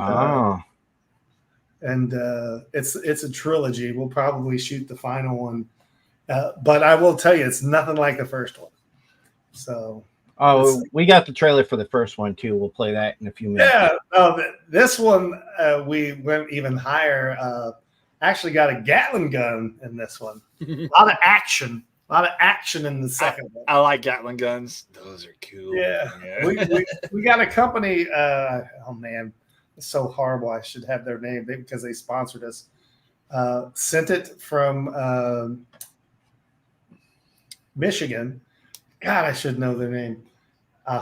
We'll put it on the screen sometime. It's on my website, Little Monsters Entertainment, and so Junior gets to shoot it because he creates it, and that was fun. We had enough ammunition to shoot it 3 times because it would use 100 shots at one time. Yeah, it's a Gatling gun. So that would have been fun. That would have been fun to. Oh, he loved it. He was having a good time. We shot it twice that way and then once with a drone. So, but yeah, I have 4 other movies already in the can. We do 4 movies a year. So nice. So we have Unnatural. Still waiting on my invite, Whit. For what? To be in one of them. Oh yeah. Well, and listen, I'm not like Mark. I don't want to be the dead guy. I want to be the killer. Dude, I said, hey, I only said that in the Friday the 13th fan films. I want to be killed. Mark says he wants to die in a film, and I'm like, not a chance. Yeah. Only in that film. You know, anytime you get killed by Jason, you're in there. But have you guys seen the film where one of my buddies played Lobo? And I think it was Lobo versus. Our list says I'll play the dead guy. Yeah, Lobo versus who was the guy with the chainsaw hand? Ash. Ash. Yeah, it's Ash. Yeah. Versus No, Lobo. I have not got to see that one yet. I just heard about it. Well, I mean, I think it's 8 years old, but it was really. Yeah, cool. I just heard about it. I have not seen it yet. I was like, wow. But do you guys do a lot of movies, or I mean no, actually, we've only been doing this for a year and a half, doing podcasts. We've had some great guests on here. Like I said, we've had Al Snow. He was our first, pro wrestler that wasn't on the, that wasn't an indie. We've had indie wrestlers. We've had people from Friday the 13th, directors, actors. We've had we had CJ Graham, who played one of the Jasons in part 6. Mm-hmm. We've had we've had a lot of different ones. We had Freddy Krueger's mom. Yep. Oh, is it Beatrice? Is it a lot different between like having somebody like a director producer? No, dude, you guys are all super down to earth. It's so because we get to see you guys from different areas, right? So we get the actor side, and then we get to the directors, and this is why I picked this actor or actress or whatever. We had the director from what's the one movie, and he brought all the actors with him. Blood Loss. Blood Loss, and he brought all the actors with him, and like all the actors were super quiet. They didn't do a whole lot of talking. He did all the talking, really. But we'll have him back on. We'll have him on at the end of October. Just getting an opportunity to talk to everybody is fantastic. You guys I always tell people that most actors are introverts. Like 80% of actors are introverts. And the other thing that surprised me was just how well they want to do for the director. Mm-hmm. Like Al Snow came up to me as we were shooting Unnatural. He goes, Whitman, you got to tell me if I'm doing a good job, because I'm used to going out in front of 30, 40,000 people. I can hear the pop right then. Right. So I know, but because my style was, if you did good, I don't say anything to you. If I'm talking to you, that's probably a bad thing. So I never talked to Al much, and it made him nervous. Tell me I'm doing a good job, women. Okay, now I tell everybody you're doing. Listen, if I yelled the word "cut," that just means that I wanted to do something different. Yeah, I just wanted to hear it a different way. Yeah. And I think that we just went through this last night, my wife and I actually told her, I said, I'm telling you right now, I'm going to be an actor. She was like, what? I was like, yeah, I think I want to go try my hand at acting. Well, she's like, why? I was like, I'm an introvert. That's what I do. Yeah. And we literally went through the whole list of why I'm an introvert. And I was like, that's me. I'll give you the biggest secret for anyone wanting to be an actor. This is the biggest secret. Go to actorsaccess.com. 97% of all things are cast from Actors Access. It's free to set one up. It's actorsaccess.com. Set one up. You'll need some headshots. If you got some demo reels, you put it there, but you put all your information there. And 60% of everything's going to be cast behind the doors in that. But the leftovers, the tertiary things come out. And it's free, but if you want to submit, it's $2 for everyone you want to submit to. But 97% of everything is cast from there. And if you ever get an agent, that's what the agents use. And then the agents get to submit you through Actors Access behind closed doors. So most movies are the top guys are precast. The secondary people go through the back door of Actors Access, and then the tertiary, the day players, they'll be cast from that. And then a lot of college stuff is there too. So if that helps anybody that wants to be an actor, do that first and then figure out everything else. That's fantastic news. Thank you. Thank you for putting that out there and letting people know that that's what they can do. I mean, also, do you guys ever follow TikTok? Do you look at people? He has a TikTok. I think I need to. Well, I know he has a TikTok. What I was getting at, Mark, if you shut the hell up. Shut the hell up, Mark. Damn. Know your role. Know your role. Do you look at TikTok, find somebody that has a good, not just a good following, but like a good stand-up set or a set or anything, and you're like, I'd like to get a hold of that person and cast them in a film? Absolutely. I one of the things I've always wanted to do was find the most interesting people and make a Dungeons and Dragons movie with them. Find the guy who shoots arrows, find the parkour person, find the people good and whatever, and go, let's take their talents and turn it into, a movie. Some of it, I have about 200 movies that I've got synopsises for. That's a lot. Oh yeah, I've been creating them for a long time, right? So you have a very wild imagination, sir. Well, if you can do that. Most of it's horrible. I think about 1 out of every 10. Like I told someone one time, there's good ideas and great ideas. A good idea is something that you got to implement now because it's trendy, and a great idea, no matter when you do it, it's going to be good, right? So you got to get 10 to 20 good ideas to get a great idea.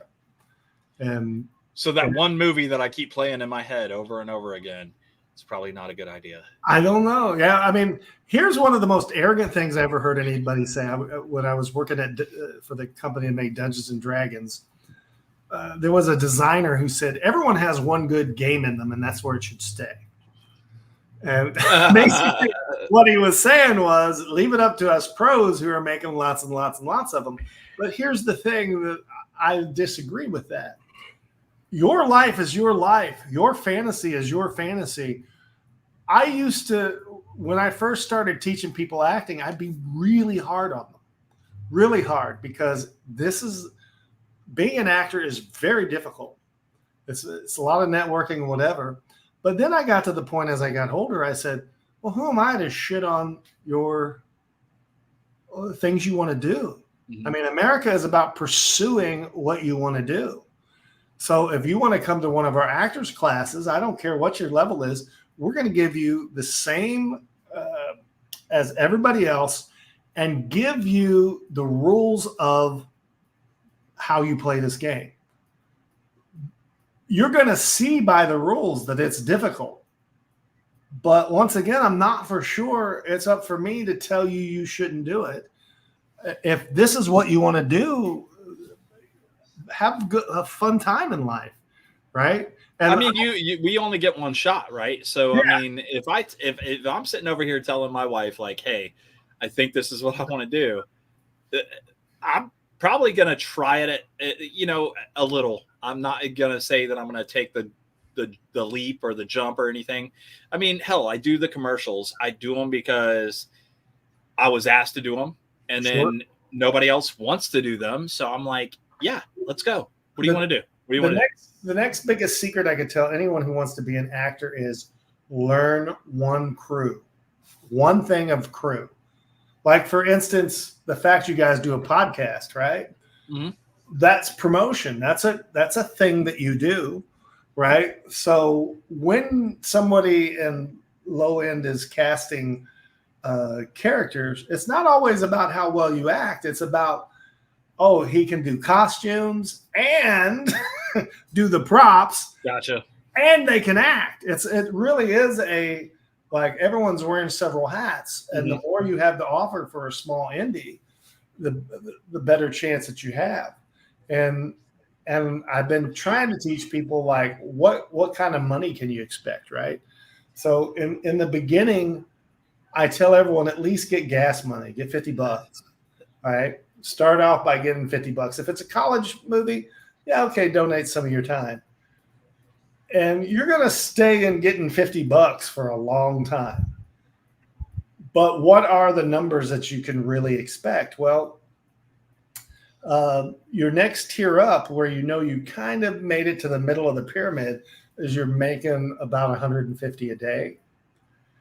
When you become really good at acting in one of these movies, you move up from 150 to 250.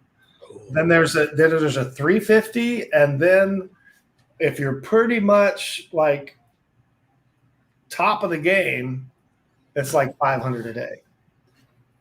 Now, once again, that's it. This is the indie stuff. This isn't Hollywood, right? So, but even if you get some well-known actors that have gone FICOR, and people don't know what that means, you can turn in your SAG card, and you're what's called FICOR, right? So a lot of these independent people who hire people, and I'm not going to mention names because they don't want to be on a list, but if you watch a lot of Kickstarters and see some famous people, you can't do that if you're SAG. So right. FICOR, and their prices go everywhere around, but your top one, like let's say you were Hercules at one time, it's $10,000 a day, up to $30,000. But then what they'll do is they'll shoot everything in 2 days and then spread it out through the movie, right? And so you don't just have them hanging around. You do priority filming.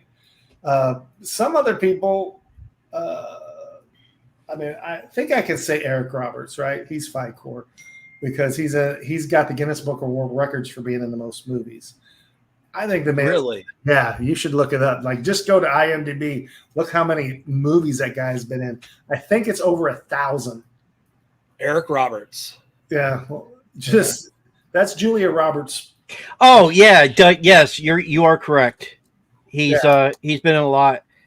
And he'll show up, and he has a pretty good rate. You know, once again, I don't throw out people's rates, but you know, he's reasonable, and so you can get him in a movie, and he's not going to break the bank. And lots of people like being in movies with him. He knows who that person is because they've seen him in other stuff. Yeah. I mean, of course, his big one was he played Commissioner.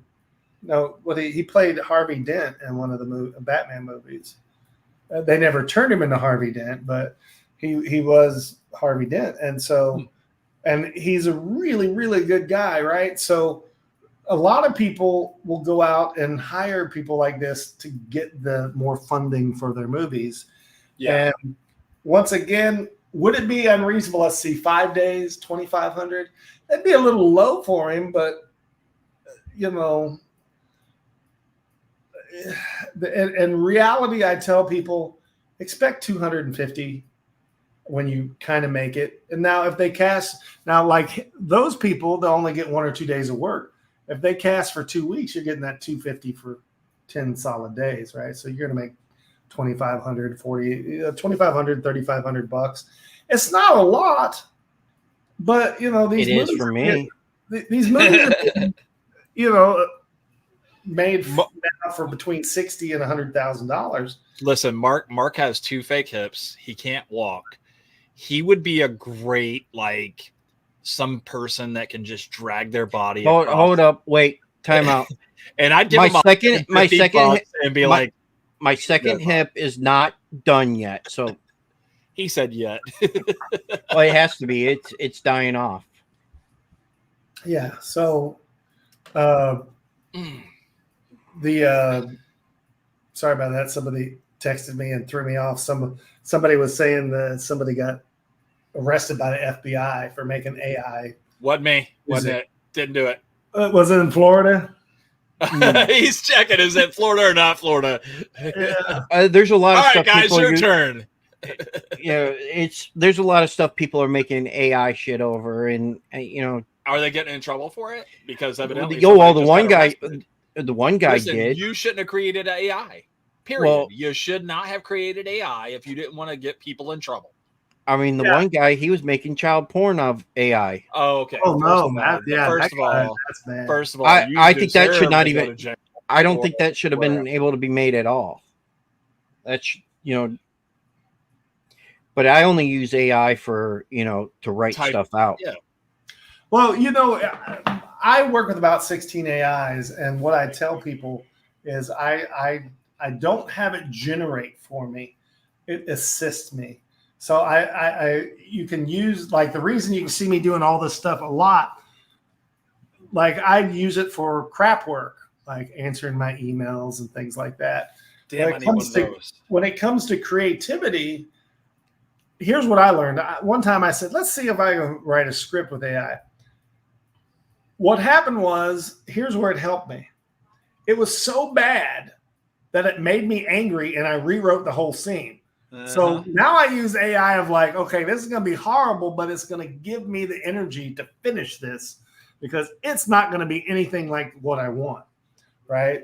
Even if you spend hours training it, it's like they forget everything. I've told Mark too, because he's like, oh, AI this and that, and I was like, well, AI to make us a commercial, because I was getting a commercial for the show. Where I came up with I have a plan, and I said, hey, this is what we should do. And then we just film like 4 or 5 different people saying the same thing that I just said. And then we come back to everybody saying, follow us on YouTube, Facebook, @TalkingShit, blah, blah, blah. And we asked AI to do it. It wrote a whole script out. I said, absolutely not. Pass. Yeah. No, some of it was okay, but some of it was like, but see, I only use it to write out stuff but I don't use the whole thing. I actually change stuff in it, because I want to make it more personal. It assists you. It's made to assist you. Like I used to write scripts in 20 days, and now I can get them down to like it shaves off about a week. But it's not that the AI is writing it; it's pissing me off. and once again, you can ask it things, but all it's going to do is regurgitate whatever's already existing. Sure. As a writer, as a creative person, you really have to, let me make an analogy. If you're really good at drawing, you could draw a straight line, not as straight as you can with a ruler. Sometimes you want a really straight line, sometimes you don't. But if you got to make a whole bunch of straight lines, you pull out a ruler, right? That's right. And so that's your AI. That's your AI when you got to do things quickly. But the creative process itself, none of the ideas I've ever made came from AI. They, like I said, it might help me a little bit. I think Homeless for the Holidays. I watched a lot of Three Stooges when I was young. I watched a lot of that's made off of Three Stooges and Marco. What is it? Marx. The Marx. Yeah, and so but there was one point when I said, "Give me 20 things a bunch of homeless people would do that's just damn near retarded if they were in the thing." Mm-hmm. And there's only one thing I used in that whole script, but I wrote it, but it was its idea. There's a scene where they don't know how big the mansion is, so they decide to lay down on the ground and measure each other to figure out the distance. That's smart. I like it. That was cute. I mean, I don't know if it pulled it from another movie or where, but it's good. It's funny. Yeah, 19 of them were horribly sucky, but that one was pretty funny. And so sometimes you're creative, you're in a rut, and you ask AI to do things. Once again, are we 10 years away from AI taking over all movies? No, I do think you're going to see a group of 20 people sitting at desk, AI whispering. I absolutely think that's a big thing. And I don't know if you've seen the directional floor that Disney made. Within the next 3 years, you're going to see rides at Disney where you go into a holodome, and no matter how fast you run, it keeps you in the middle of the room. If you haven't seen that technology, it's freaking crazy. You can just I can't run, so it won't help. What's that? I can't run. So yeah, you can push them wheels, though, boy. Well, you can. No, there was one guy sat on a box and then it moved it for him. Oh, right? Pretty cool. Yeah. So and definitely going to be Mark. What's weird is how they did it. The things on the floor look like diamonds, and then you turn them sideways, and they. Dude, now you got me interested. I got to go look that up. Yeah, you should go. Oh, dude, it's crazy. And here's the thing: you put multiple people on it, and it keeps them in the same spot. And so they're building these rides where you're going to have these. That's how holograms are going to be. You're going to be in this room of a dome and take off running. So you'll get your exercise while you're a little rabbit in a cage. But so you're going to see movies split off into this interactive part. And here's things people don't realize. You are an intellectual property. And I keep telling all the actors, you need to make sure that your voice, your look, you own that copyright. Don't give that away to people. Don't let people scrub it. Because what's going to end up happening is another form of movies. You guys like Star Wars, right? If you say I'm not a Star Wars guy. Shut him off on his negativity. But I'm not a Star Wars guy. I tried. But we're 5 years away from you giving Disney $200, and then they use you as you can play Luke Skywalker with your voice and your look. I could see that, yeah. And so it's like, ooh, come and watch my version of Star Wars, So we're going to have a lot of personalization, a lot of interactiveness, and in 20 years, you won't make movies because you just don't want to. So if you have Disney Plus, and you did not read the terms of use. In the terms of use, it says Disney at any point can find your likeness on any platform and utilize it in any of Disney's animations, movies, audio, any whatever. If you didn't read the terms of use, Well, now that I know sorry that, for you guys. Like this the whole time with one eye open. Oh, I'm Whit Whitman. What's your name? Whit Whitman. Have it all you want, boys. There was listen, I don't know if you guys heard about the case where the lady died at Disney Universal, I think. Yep. And had it was a food allergy. And because the husband downloaded Disney Plus for a trial, he clicked on the terms of use. Disney said, sorry about your luck. We're not paying because you signed our terms of agreement. But you know, What? If you have a good lawyer, you know, that'll get it. There better be a lawyer that can find a loophole in that. it's Because Florida. This is Florida. he said it's Florida. That's true. Did that happen in Florida or California? Let's. That actually happened. Did that happen in Florida or was that in I California? think it was. Florida. I think it was Florida. But you know, here's the thing: you're screwed if you're poor anyway. So Yeah, I'm finding that out. The poor man's luck is called bankruptcy. Oh yes, Disney suing me for 1.5 million and taking my likeness. Well, I'll go bankrupt and take it all back. You know, that's going to be an interesting thing. When you go bankrupt, do they get you as an intellectual property in the bankruptcy? Oh damn! Yeah. You know, so Well, you can't fight anymore. You're broke. yeah, you can't fight. You're broke. That's true. Well, you know, there's so many new things going to come up with this AI thing. You know, I got 20 more years and I'm cashing out. Good luck to all y'all.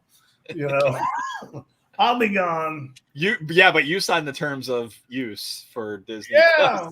They can keep using you afterwards, so it I'm don't just matter. gonna get famous enough like they did with James Earl Jones and get $1 million for my voice. Deal. Let's go. So, All right. So basically, when we originally invited you on, we started talking about Unnatural. Me and Brian had seen, we've seen it. Me and you've talked and stuff. We want to show people the trailer before we wrap this up because we've been going for almost 2 hours. Yeah, we're talking too much. Yeah. So I'm gonna play. Whit wanted to stay on for like 3 hours, bro. No, well, we know I haven't that. eaten yet, so I'm just letting you know. Yeah. I'm getting hungry though. I am getting hungry. And then we'll end the show with the song from Alex. Okay. So, let's watch so this. Here's Unnatural. Unnatural.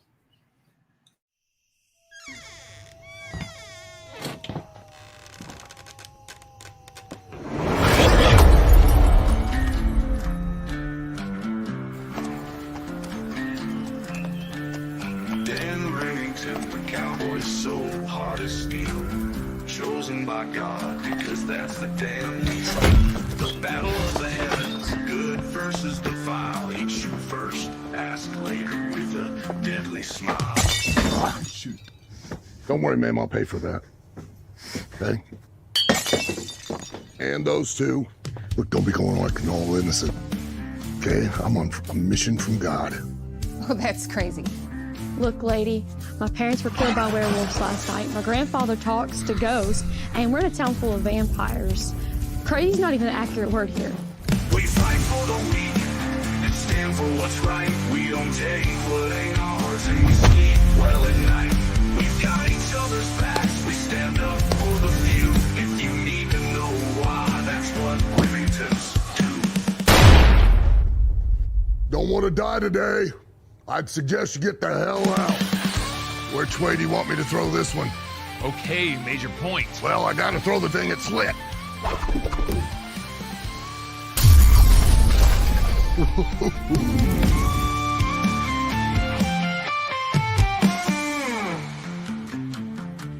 What are you doing? I'm trying to make a plan. And that plan requires whiskey? Every good plan requires whiskey.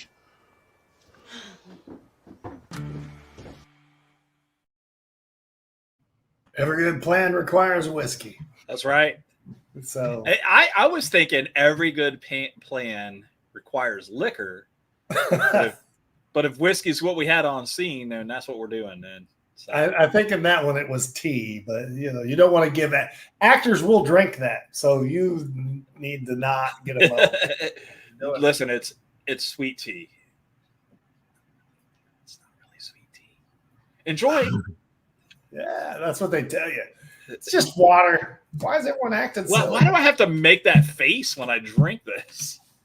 Yeah, so I'm glad you guys got to do it. I think we're gonna do. You guys are gonna do a review sometime. Yes, we are. We wanted to wait until closer to the release of the movie because it makes people want to go if they see correct.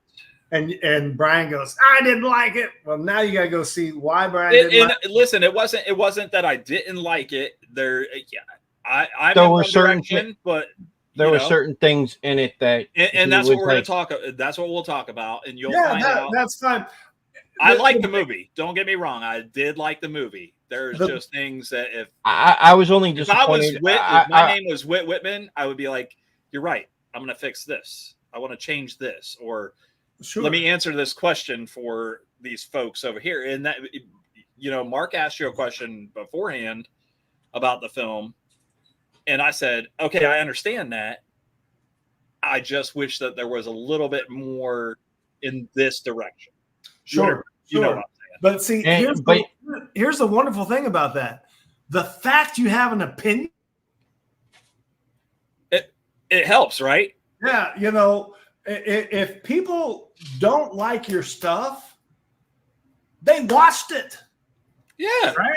The worst thing you want is somebody who makes a piece of art as nobody even notices it. I had questions after Mark was like, "Hey, I want you to watch this film." It was a fan film. I had questions through the whole thing, and I was like, "Well, I didn't see this character through the whole thing." And then talked to the director, and the director was like, "Wait a minute, go back and watch the beginning one more time."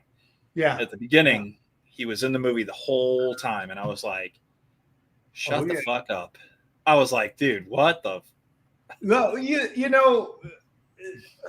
once again, my style is a little bit different because I grew up in the 80s and 90s, right? And I am going with a standard movie plot. Like we have action within the first 5 minutes. That's something that Americans do right now because you're on Netflix or whatever, and you got to keep them going in the first 5 minutes. The problem with this one, as far as if you're like a super horror person, is I think this is a family movie. And I also think it's a very religious movie hidden in there. I didn't plan on it being that. But I don't really, this is going to make people mad. I don't really enjoy horror movies. So when I write a lot of movies, I take a love story and just put horror in it. Or I'll take a Western and put horror in it. I'm really interested to find someone who likes Westerns and then see what they think about it. Right. Because I just wanted to ask this question. When you grade this movie, or like when filmographers, cinematographer, do we grade this as this is a B movie, a C movie, or a theatrical? Like how would you grade it? It's your movie, so here's what I do. Okay, do I go? Is it good enough to be in the theaters? I mean, it's going to play in theaters. Will people be disappointed? Well, yeah, I only have a budget of $65,000. Right, I get that. Right, I understand. So a B movie, like let's talk about something, a really bad movie, Sharknado. Terrible. I wouldn't watch it.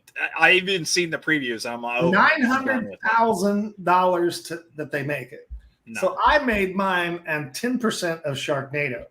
So I'd watch your film 10 times before I watch So- one time. So the question becomes again, see, technology is lowering.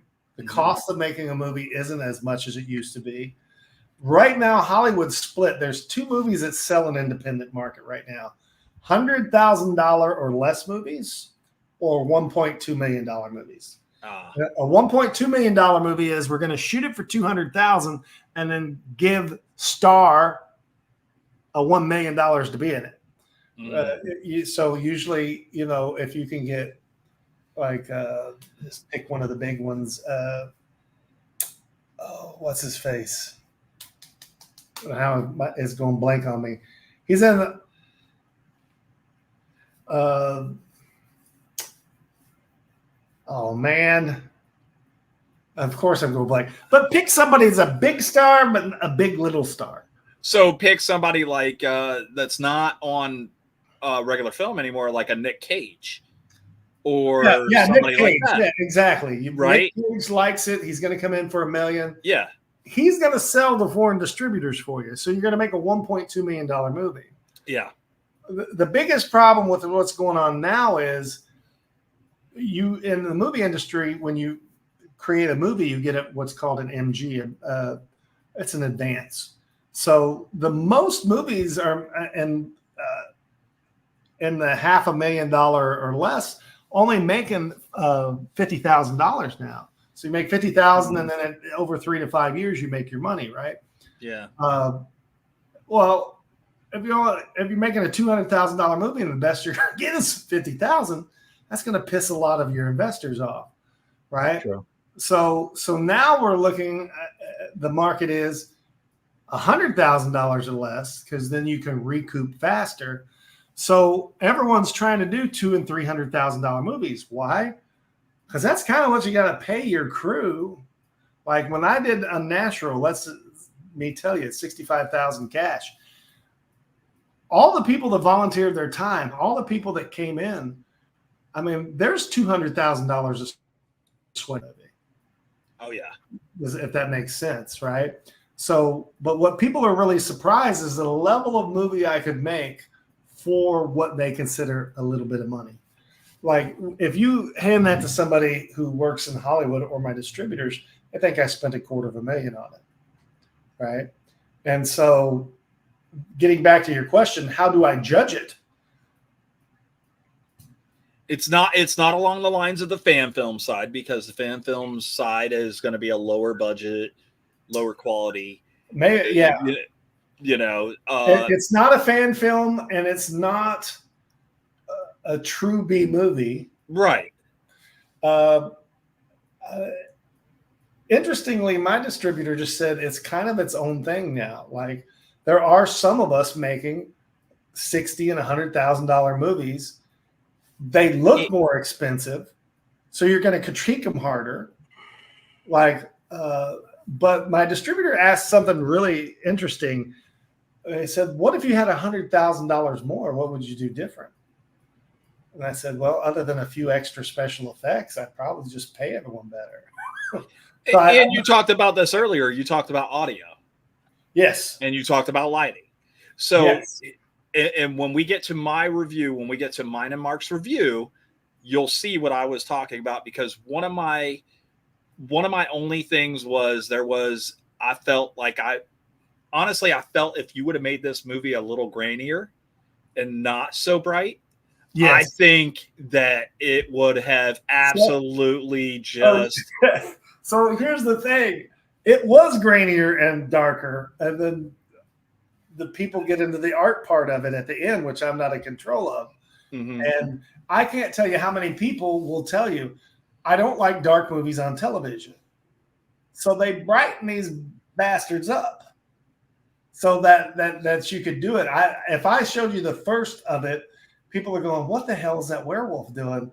I mean, the werewolf looks better because you can barely see it. That was my thing. I was like, I like the werewolf portion of it, but I don't want to see the whole werewolf. Like I just wanted to see that werewolf in the shadow because you get more. I feel like you get more effect when you One- just see that one of shadow the- of it.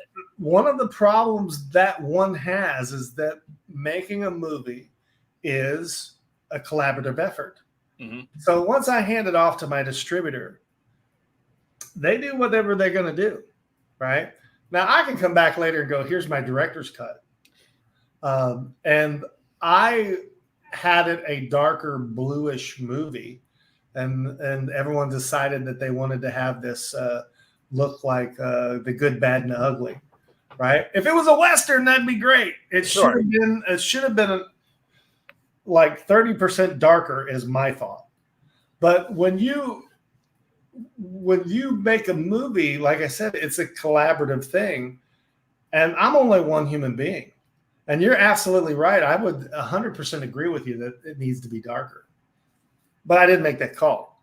And so I will tell you this. But that's where my critique was. That was where my critique started with the movie, because I was like, it's kind of bright. So here's what I'm going to ask you to do. Next time, if you watch it again, go to your TV settings and turn the brightness down. Okay. Didn't even think of that. What's that? We didn't even think of that. Yeah, turn the brightness down to, like, most people have it set at 70%. That's where they want you to look at your brightness. Turn it down to about 45%. You're going to see a whole different movie. Okay. Now, I have people turn all their brightness all the way up because they were making movies on Netflix where they're just running off into the dark and you're like, I can't see shit. So can you ever fix that? I don't know. But I will tell you, from my point of view, again, a director of a movie is more like a quarterback. I'm not the coach, right? I'm the guy who's throwing the ball, and they try to give you a lot of notoriety and hitting people in the face with it. Yeah, hitting people in the face. But it's like when you see those credits run, that's a hell of a lot of people that have Sure. And I've been designing things all my life, and I think one thing Kevin Smith said that I take to heart all the time. He said, Kevin Smith said, you'll make it when you can kill your own baby. And what he means is, like, when I write my script, like, I don't want anyone to say shit to me while I'm writing a script. But once it's done, tear it apart. One of the actors had a big problem with the kids not being as emotional. I had to write a whole scene because she was right. Well, I said the same thing, and we're going to get into that one day. in a couple of weeks. In a couple of weeks before you guys release the movie in October, we're going to get into that, Mark and I. We don't want to give anything away. We want people to watch the movie. Well, so that was where I was too. I asked that question I figured about the son, the boy. The girl, I felt needed just a little bit of that emotion right in that beginning scene. After that, turn her into a fucking weapon. Absolutely. And you're going to like the second one, by the way. But okay.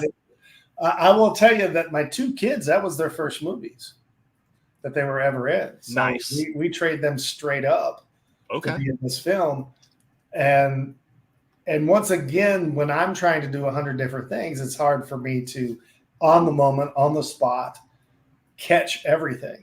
Mm-hmm. And we don't have the money to go back and do reshoots like other people. We shot that in 10 days. And that was what I was going to ask you. Did you have an opportunity to go back and we did for that one? We did. We went back an extra 2 days because I wanted to get the fire scene, if you know which one I'm talking about. Mm-hmm. Mm-hmm. And I go, man, we need this, because we were going to CGI it. I said, no, we're going to go back. I'm going to buy an auger. And I went and actually spent 2 hours myself making that ditch with an auger. Oh, wow. Almost died. I almost burned myself up doing it. So Damn.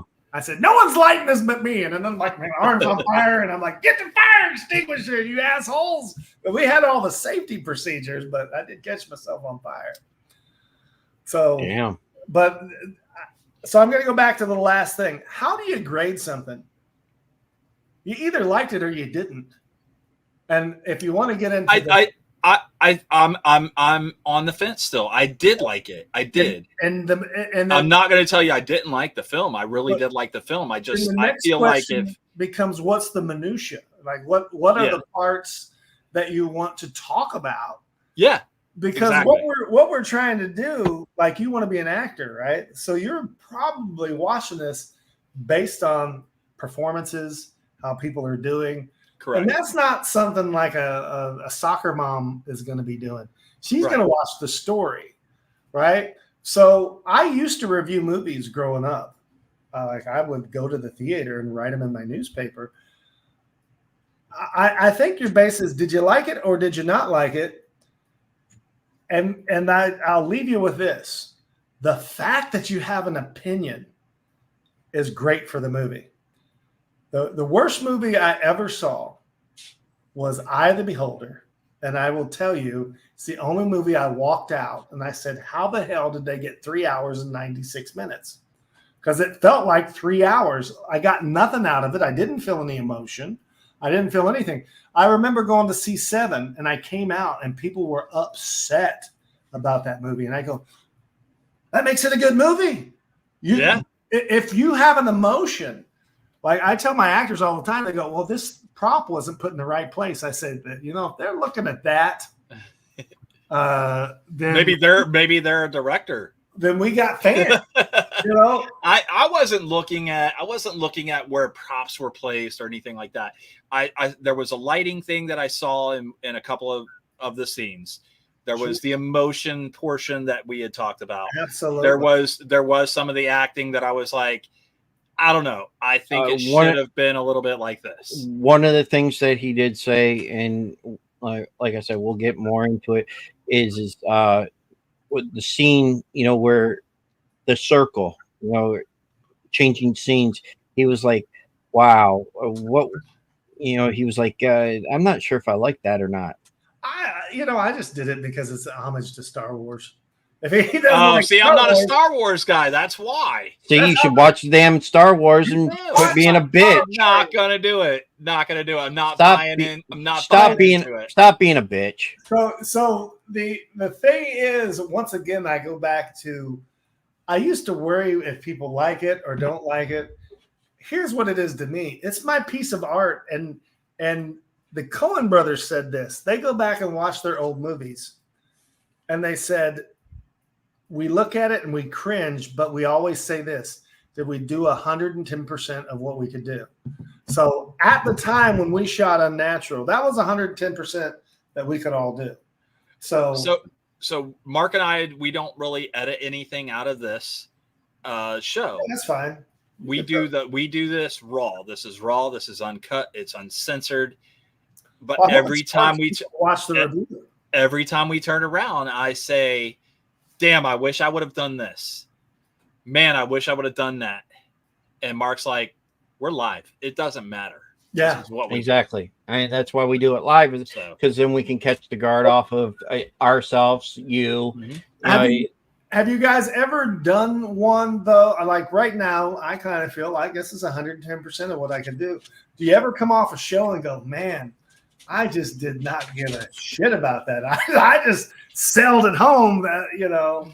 There was one show that we both felt that we did not nothing. It just didn't. No. Like, I feel like it was the person that we had, and I'm not ever gonna say that one, but I promise you, if you go back, if you watch any of our shows, you'll know which one it is, because I feel like I shut that show down quick. Like, we didn't go 2 hours. I don't think we went an hour and 1 minute. I think we hit 59 minutes, and I was like, well, there we go. We're done with the show. That's it. So they didn't have a personality, but do you feel like if you would have just been a little more peppy, and would it? I think no. I think we did everything we could. We led the horse to water. The horse just wouldn't drink that water. It was a good. You couldn't get anything out of him. We had to. And when the stuff you were getting was so off kilter that you were just like, oh, okay, let's back up. Let's ask the question, and like I said, we wanted to have a real conversation, and that's it. we're just here to have a conversation. We did ask you a bunch of questions. You were super honest and super open to answering those questions, but you didn't go off on a tangent and do what you wanted to do. No. But that's how I felt on that other. Gotcha. You know what I mean? I know which one you're talking about now. Well, but it was also. I hope I finally answered your question on how should you critique it. It's freeform, man. I consider it an indie film. I don't consider it a B movie, C movie, or anything like that. I think it's over an indie film. I think it's over an indie film. It's not because it's most not a lot of films. movie, but it's a over, lot of films are now going to indies, and that's why I consider it. Let me ask you a question about this. I find there's two indies. Hollywood tries to do a $30,000 movie and call it an indie and put all their B players in it, but then there's also this. I'm going to try to make the best movie I can on $200,000, right? But they both call them indies. So what is your definition when you're calling it an indie? Somebody that has not like your movie, Unnatural. I would consider that more of an indie film than what Hollywood does because of the fact that you have a lot of no-named actors in there and you're making it work. So that to me is an indie film. If you have a bunch of B actors in it, C actors, whatever you want to call them, then I don't consider that so much, because I dislike that Hollywood tried to use the word indie for their stuff. But yeah, I understand. So give me another example of an indie. Like what here's a question. What would you call like the old John Carpenters? Like, I mean, those were indies. Because that's what originally what the indie started off with was him. He was an indie film, like with, you have a lot of them, but then, one that I think is like, remember Bubba Hotep? I mean, I don't even know if it's indie, but it kind of felt like it. It had Bruce Campbell in it. He's playing Elvis, and they were killing. Okay, okay, I know what you're talking about now. So, and maybe I guess indie would. I mean, B movie. Last question I would have for you: what's the difference between a B movie and an indie movie? More money. Oh, you think so? Yeah. I think because a B movie, you're putting, brother of a actor in it. You're putting somebody else into it. Unlike an indie film where you have a lot of no-name actors in it, and they're trying to make a name for themselves on the indie circuit. It's almost like wrestling. You got to make your name somewhere. Sure. So I mean that's why. Yeah, but I'm glad. But I think that's how I look at a B movie to an indie movie, because I have more faith in a indie movie than B movies. Yeah. I've been watching a lot more indie movies than I have of anything else here lately. But most of the time it's just one of those things that, you sit there and you watch a movie and you look at it and you're like, okay, what would I do different? What would this, most of the time, if I get into a movie, I'll sit there and I'll watch it and I'll look, oh yeah, that's great. But then there's some movies I'll look at that and I'm like, oh my God, I would have to, I don't know what they were thinking of when they did this and this and this. And it's like, okay, one thing or another.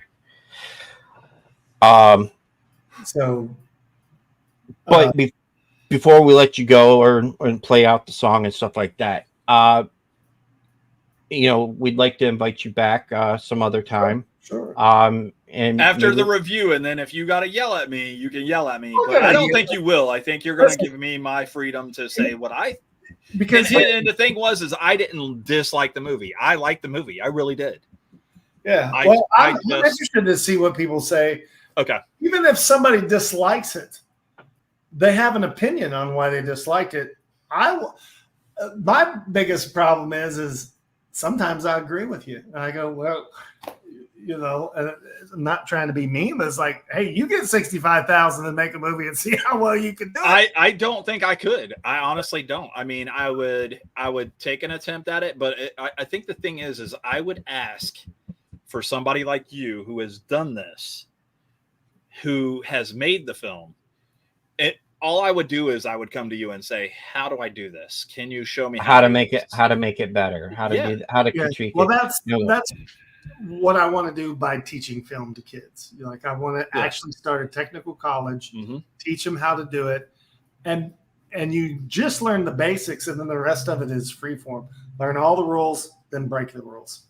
I work in finance currently, and I still ask questions. I've been doing this job for 9 years. I was in sales. I moved to finance, but every day I ask something new.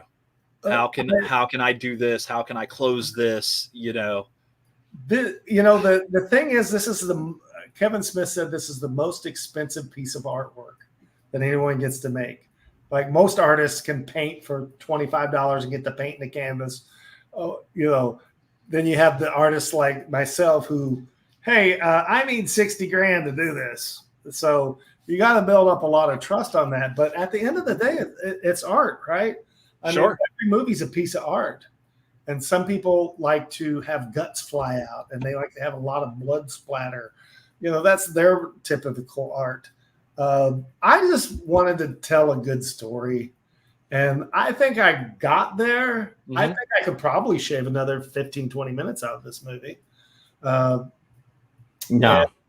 You don't think so? No. Okay, well, I'm glad you have an opinion that is the length it needed. I mean, you could have added more to it too. Also, I mean, I actually have 37 more minutes I cut for the make. We didn't get the director's cut. We got the regular. We got the screener film. So you got the director's cut. I might make sometime, but I've got about 37 more minutes. But maybe next time that he comes on, he might be able to bring us a few of the actors with him. Yeah, absolutely. And the big thing with that too is the next time we have this conversation, you'll have our review. You'll be able to, and if there's something that you didn't like that I said, then we'll address it at that point. But I think that you'll be fine with everything that I say, that Mark says. It was a good film. I like the film. Would I change anything? Sure, I would. I'm just that kind of person. I'm going to. I go to Mark's house and Mark's like, "Do you like what I did in my yard?" No, bud. You need to go over here, edge the driveway. I don't do anything to my yard. I just mow it. The other 37 minutes I have was, remember, I come from world building, so it was all about where are the werewolves, where are the vampires, how do they work. There's more things about the world. And then I said, well, I'm already making a number 2. Let's not give everybody everything yet. Let's smart adding to the world. Okay. And so you'll get more about the world. But I will give you guys an idea. The third movie, we have somebody that reappears that was in the first one. And so it is an Armageddon movie where Beelzebub, Lucifer, and Satan bring on Armageddon. And then our people have to stop them. And so that is the second movie. Now I'm sort of intrigued about the second movie. Yeah, well, it's all shot. It'll probably come out in May of next year, and then you'll have to wait until probably the summer to get the third one. And I don't write them the same. Like the second one's more of an action film, and the third one is going to be more like a Mad Max movie. No. And there's the posters out. You can go look at it. It's called Last Man Standing. I'll be looking that up. Unnatural Last Man Standing. And, I'll be looking it up after we're done. Yeah, and so we are creating a role-playing game for it. You'll be able to have a Dungeons and Dragons version. That'd be cool. Unnatural, and play with all the supernatural stuff inside this world. Right? That should be interesting. Well, thanks, guys, for having me on. No, thank you. Thank you for coming on and being super humble and allowing us to be a part of your world. And where can our fans, our followers, where can everybody find you? LittleMonsterEntertainment.com is the very first place to go for our films. If you want to find me, I hang out more on Facebook. I have about, I don't know, it surprises me. I didn't know that I had a lot of followers. Like 3 months ago, I started making money. Facebook is paying me for posts. Oh, like, my. what the hell's going on with this? And Listen, then, we're still trying to figure out that algorithm. That ain't happening. We're just trying to get fans or followers. right now, I got like 15,000 people following me on Facebook. I'm like, well, that's nice. If I'm not mistaken, when I looked at it earlier, it said like 17,000. Oh, is it up? I don't know. I guess every once in a while I put up a lot of memes, right? Listen, Mark's Mark follows you. You like my memes? Yeah. They're kind of crazy. But about a month ago, one of my memes took off and it had 15,000 shares. Oh my. And I forgot like 14 or 15,000 little happy things. I don't know how. And listen, straight up tell you, I just took it off of somebody else's page, posted it, and you were like, but people that are following you liked it and they shared it all. Yeah, and I was probably one of them. I don't concentrate on fame. Has nothing to do with what I want. I want to make good stories, and I don't like people always ask me about other directors like in Kentucky or Georgia. I mean, I might have met some of them, but I don't really hang out with them. I'm doing my own thing. And I think if you just pursue your art, Rick Rubin's, who is a famous music producer, you know, he'll get on there and say, I just know what I like. I make what I like. And I started following that and it started working for me. So follow your heart, go after what you do. Don't let the bastards get you down. And just be you. Yeah. He's such an imaginary bastard. Motherfucker. So yeah, so find me on Facebook, find me on Twitter, find me everywhere, Whit Whitman, or just go out to Little Monsters. And definitely find us on IMDb. I think I have 13 movies in production. 6 of them are done. We're working on some new ones. I have some ideas. One of my favorites is called Zombies Are Us. Is that like the Toys R Us version of Zombies? Yeah. No, it's the idea was zombie apocalypse happened, but everyone watched so many movies that they knew what was going to happen. So it only lasted 2 weeks. Oh, this is the story of the last 3 zombies. So, and actually my big one is I'm doing a fantasy TV series next October called Unmortal, because then, I'm unnatural, unmortal. And that's going to star Al Snow, and it's 18 episodes. We're going to shoot the first 6. And it is. Are you doing a fantasy draft? For horror characters, because that no real horror. This is make believe. This is fantasy, fantasy. Yeah. Dungeons and Dragons meets Benjamin Buttons. So the story is about a guy who every time he dies goes back into his past. Oh Lord, that it still stars Al Snow. It's going to be interesting, and it's a full fantasy world that I've been developing for about 15 years. And magic works different. Like you don't cast spells, they cast spells in things. And so like I try to make technology, like we have lighter. Okay, here's a stick, pop it in half, it turns into fire. So there's a whole logic behind it all. And I'm really excited about doing fantasy. So we'll see how it goes. So everybody should follow Whit to find out what's next. Yeah, thank you guys. Oh, we're going to keep an eye on him.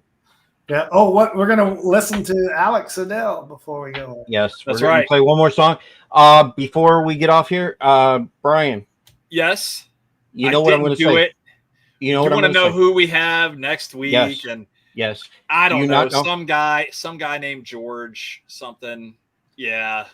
Ruckus Rocks. That guy. So Ruckus Rocks podcast will be joining us next week. George is a crime well, he's a former sheriff, deputy former sheriff, deputy- and now he does a crime podcast, Right. true crime podcast, and he travels all over the U.S. and I think abroad. But he has done a couple of cases and have made cases get reopened. So we're gonna talk to him a little bit next week and find out what he's up to. So, and then can't after, wait. and then one's after that one, we'll have the military show. Are we going to do a military appreciation show? Yes, I actually have a actual guest coming on that hasn't been on that has not been on before. Let's see what happens. All right. So from us here at Talking Shit, my name is Brian. I'm Mark. And that's Whit. Walt. I'm Whit That's Whitman. Whit. Thank you for watching, everybody. This was a great show. And follow Whit at littlemonstersentertainment.com. What do you got for us for music, Mark? Alex Idell, and it's called For You.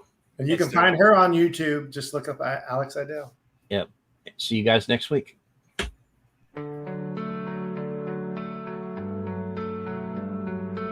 I woke up to a brand new day, changed my heart to fears away. Looking back at all the things we knew, fresh life as clear as the morning dew. I do, I do.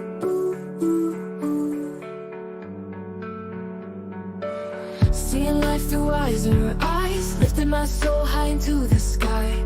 Reach out with fingers crossed, found myself when hope was lost. I knew.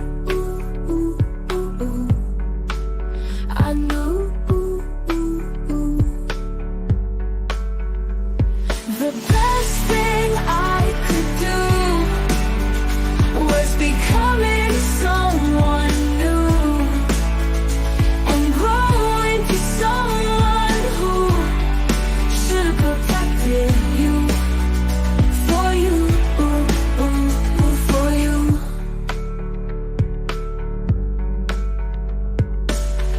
Colliding stars align. Hold your breath, cause here's your sign. Don't push hard, it just takes time. Two souls were lost, will soon combine. So new, so new.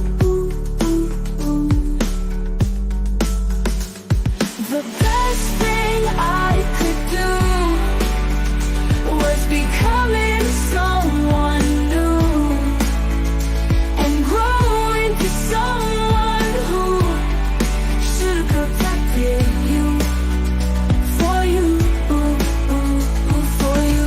Birds learn to fly, babies always cry. Mamas miss good hugs, nights long lightning bugs. Children need to play, water hose always spray. Young lovers always alone, old men hold out hope.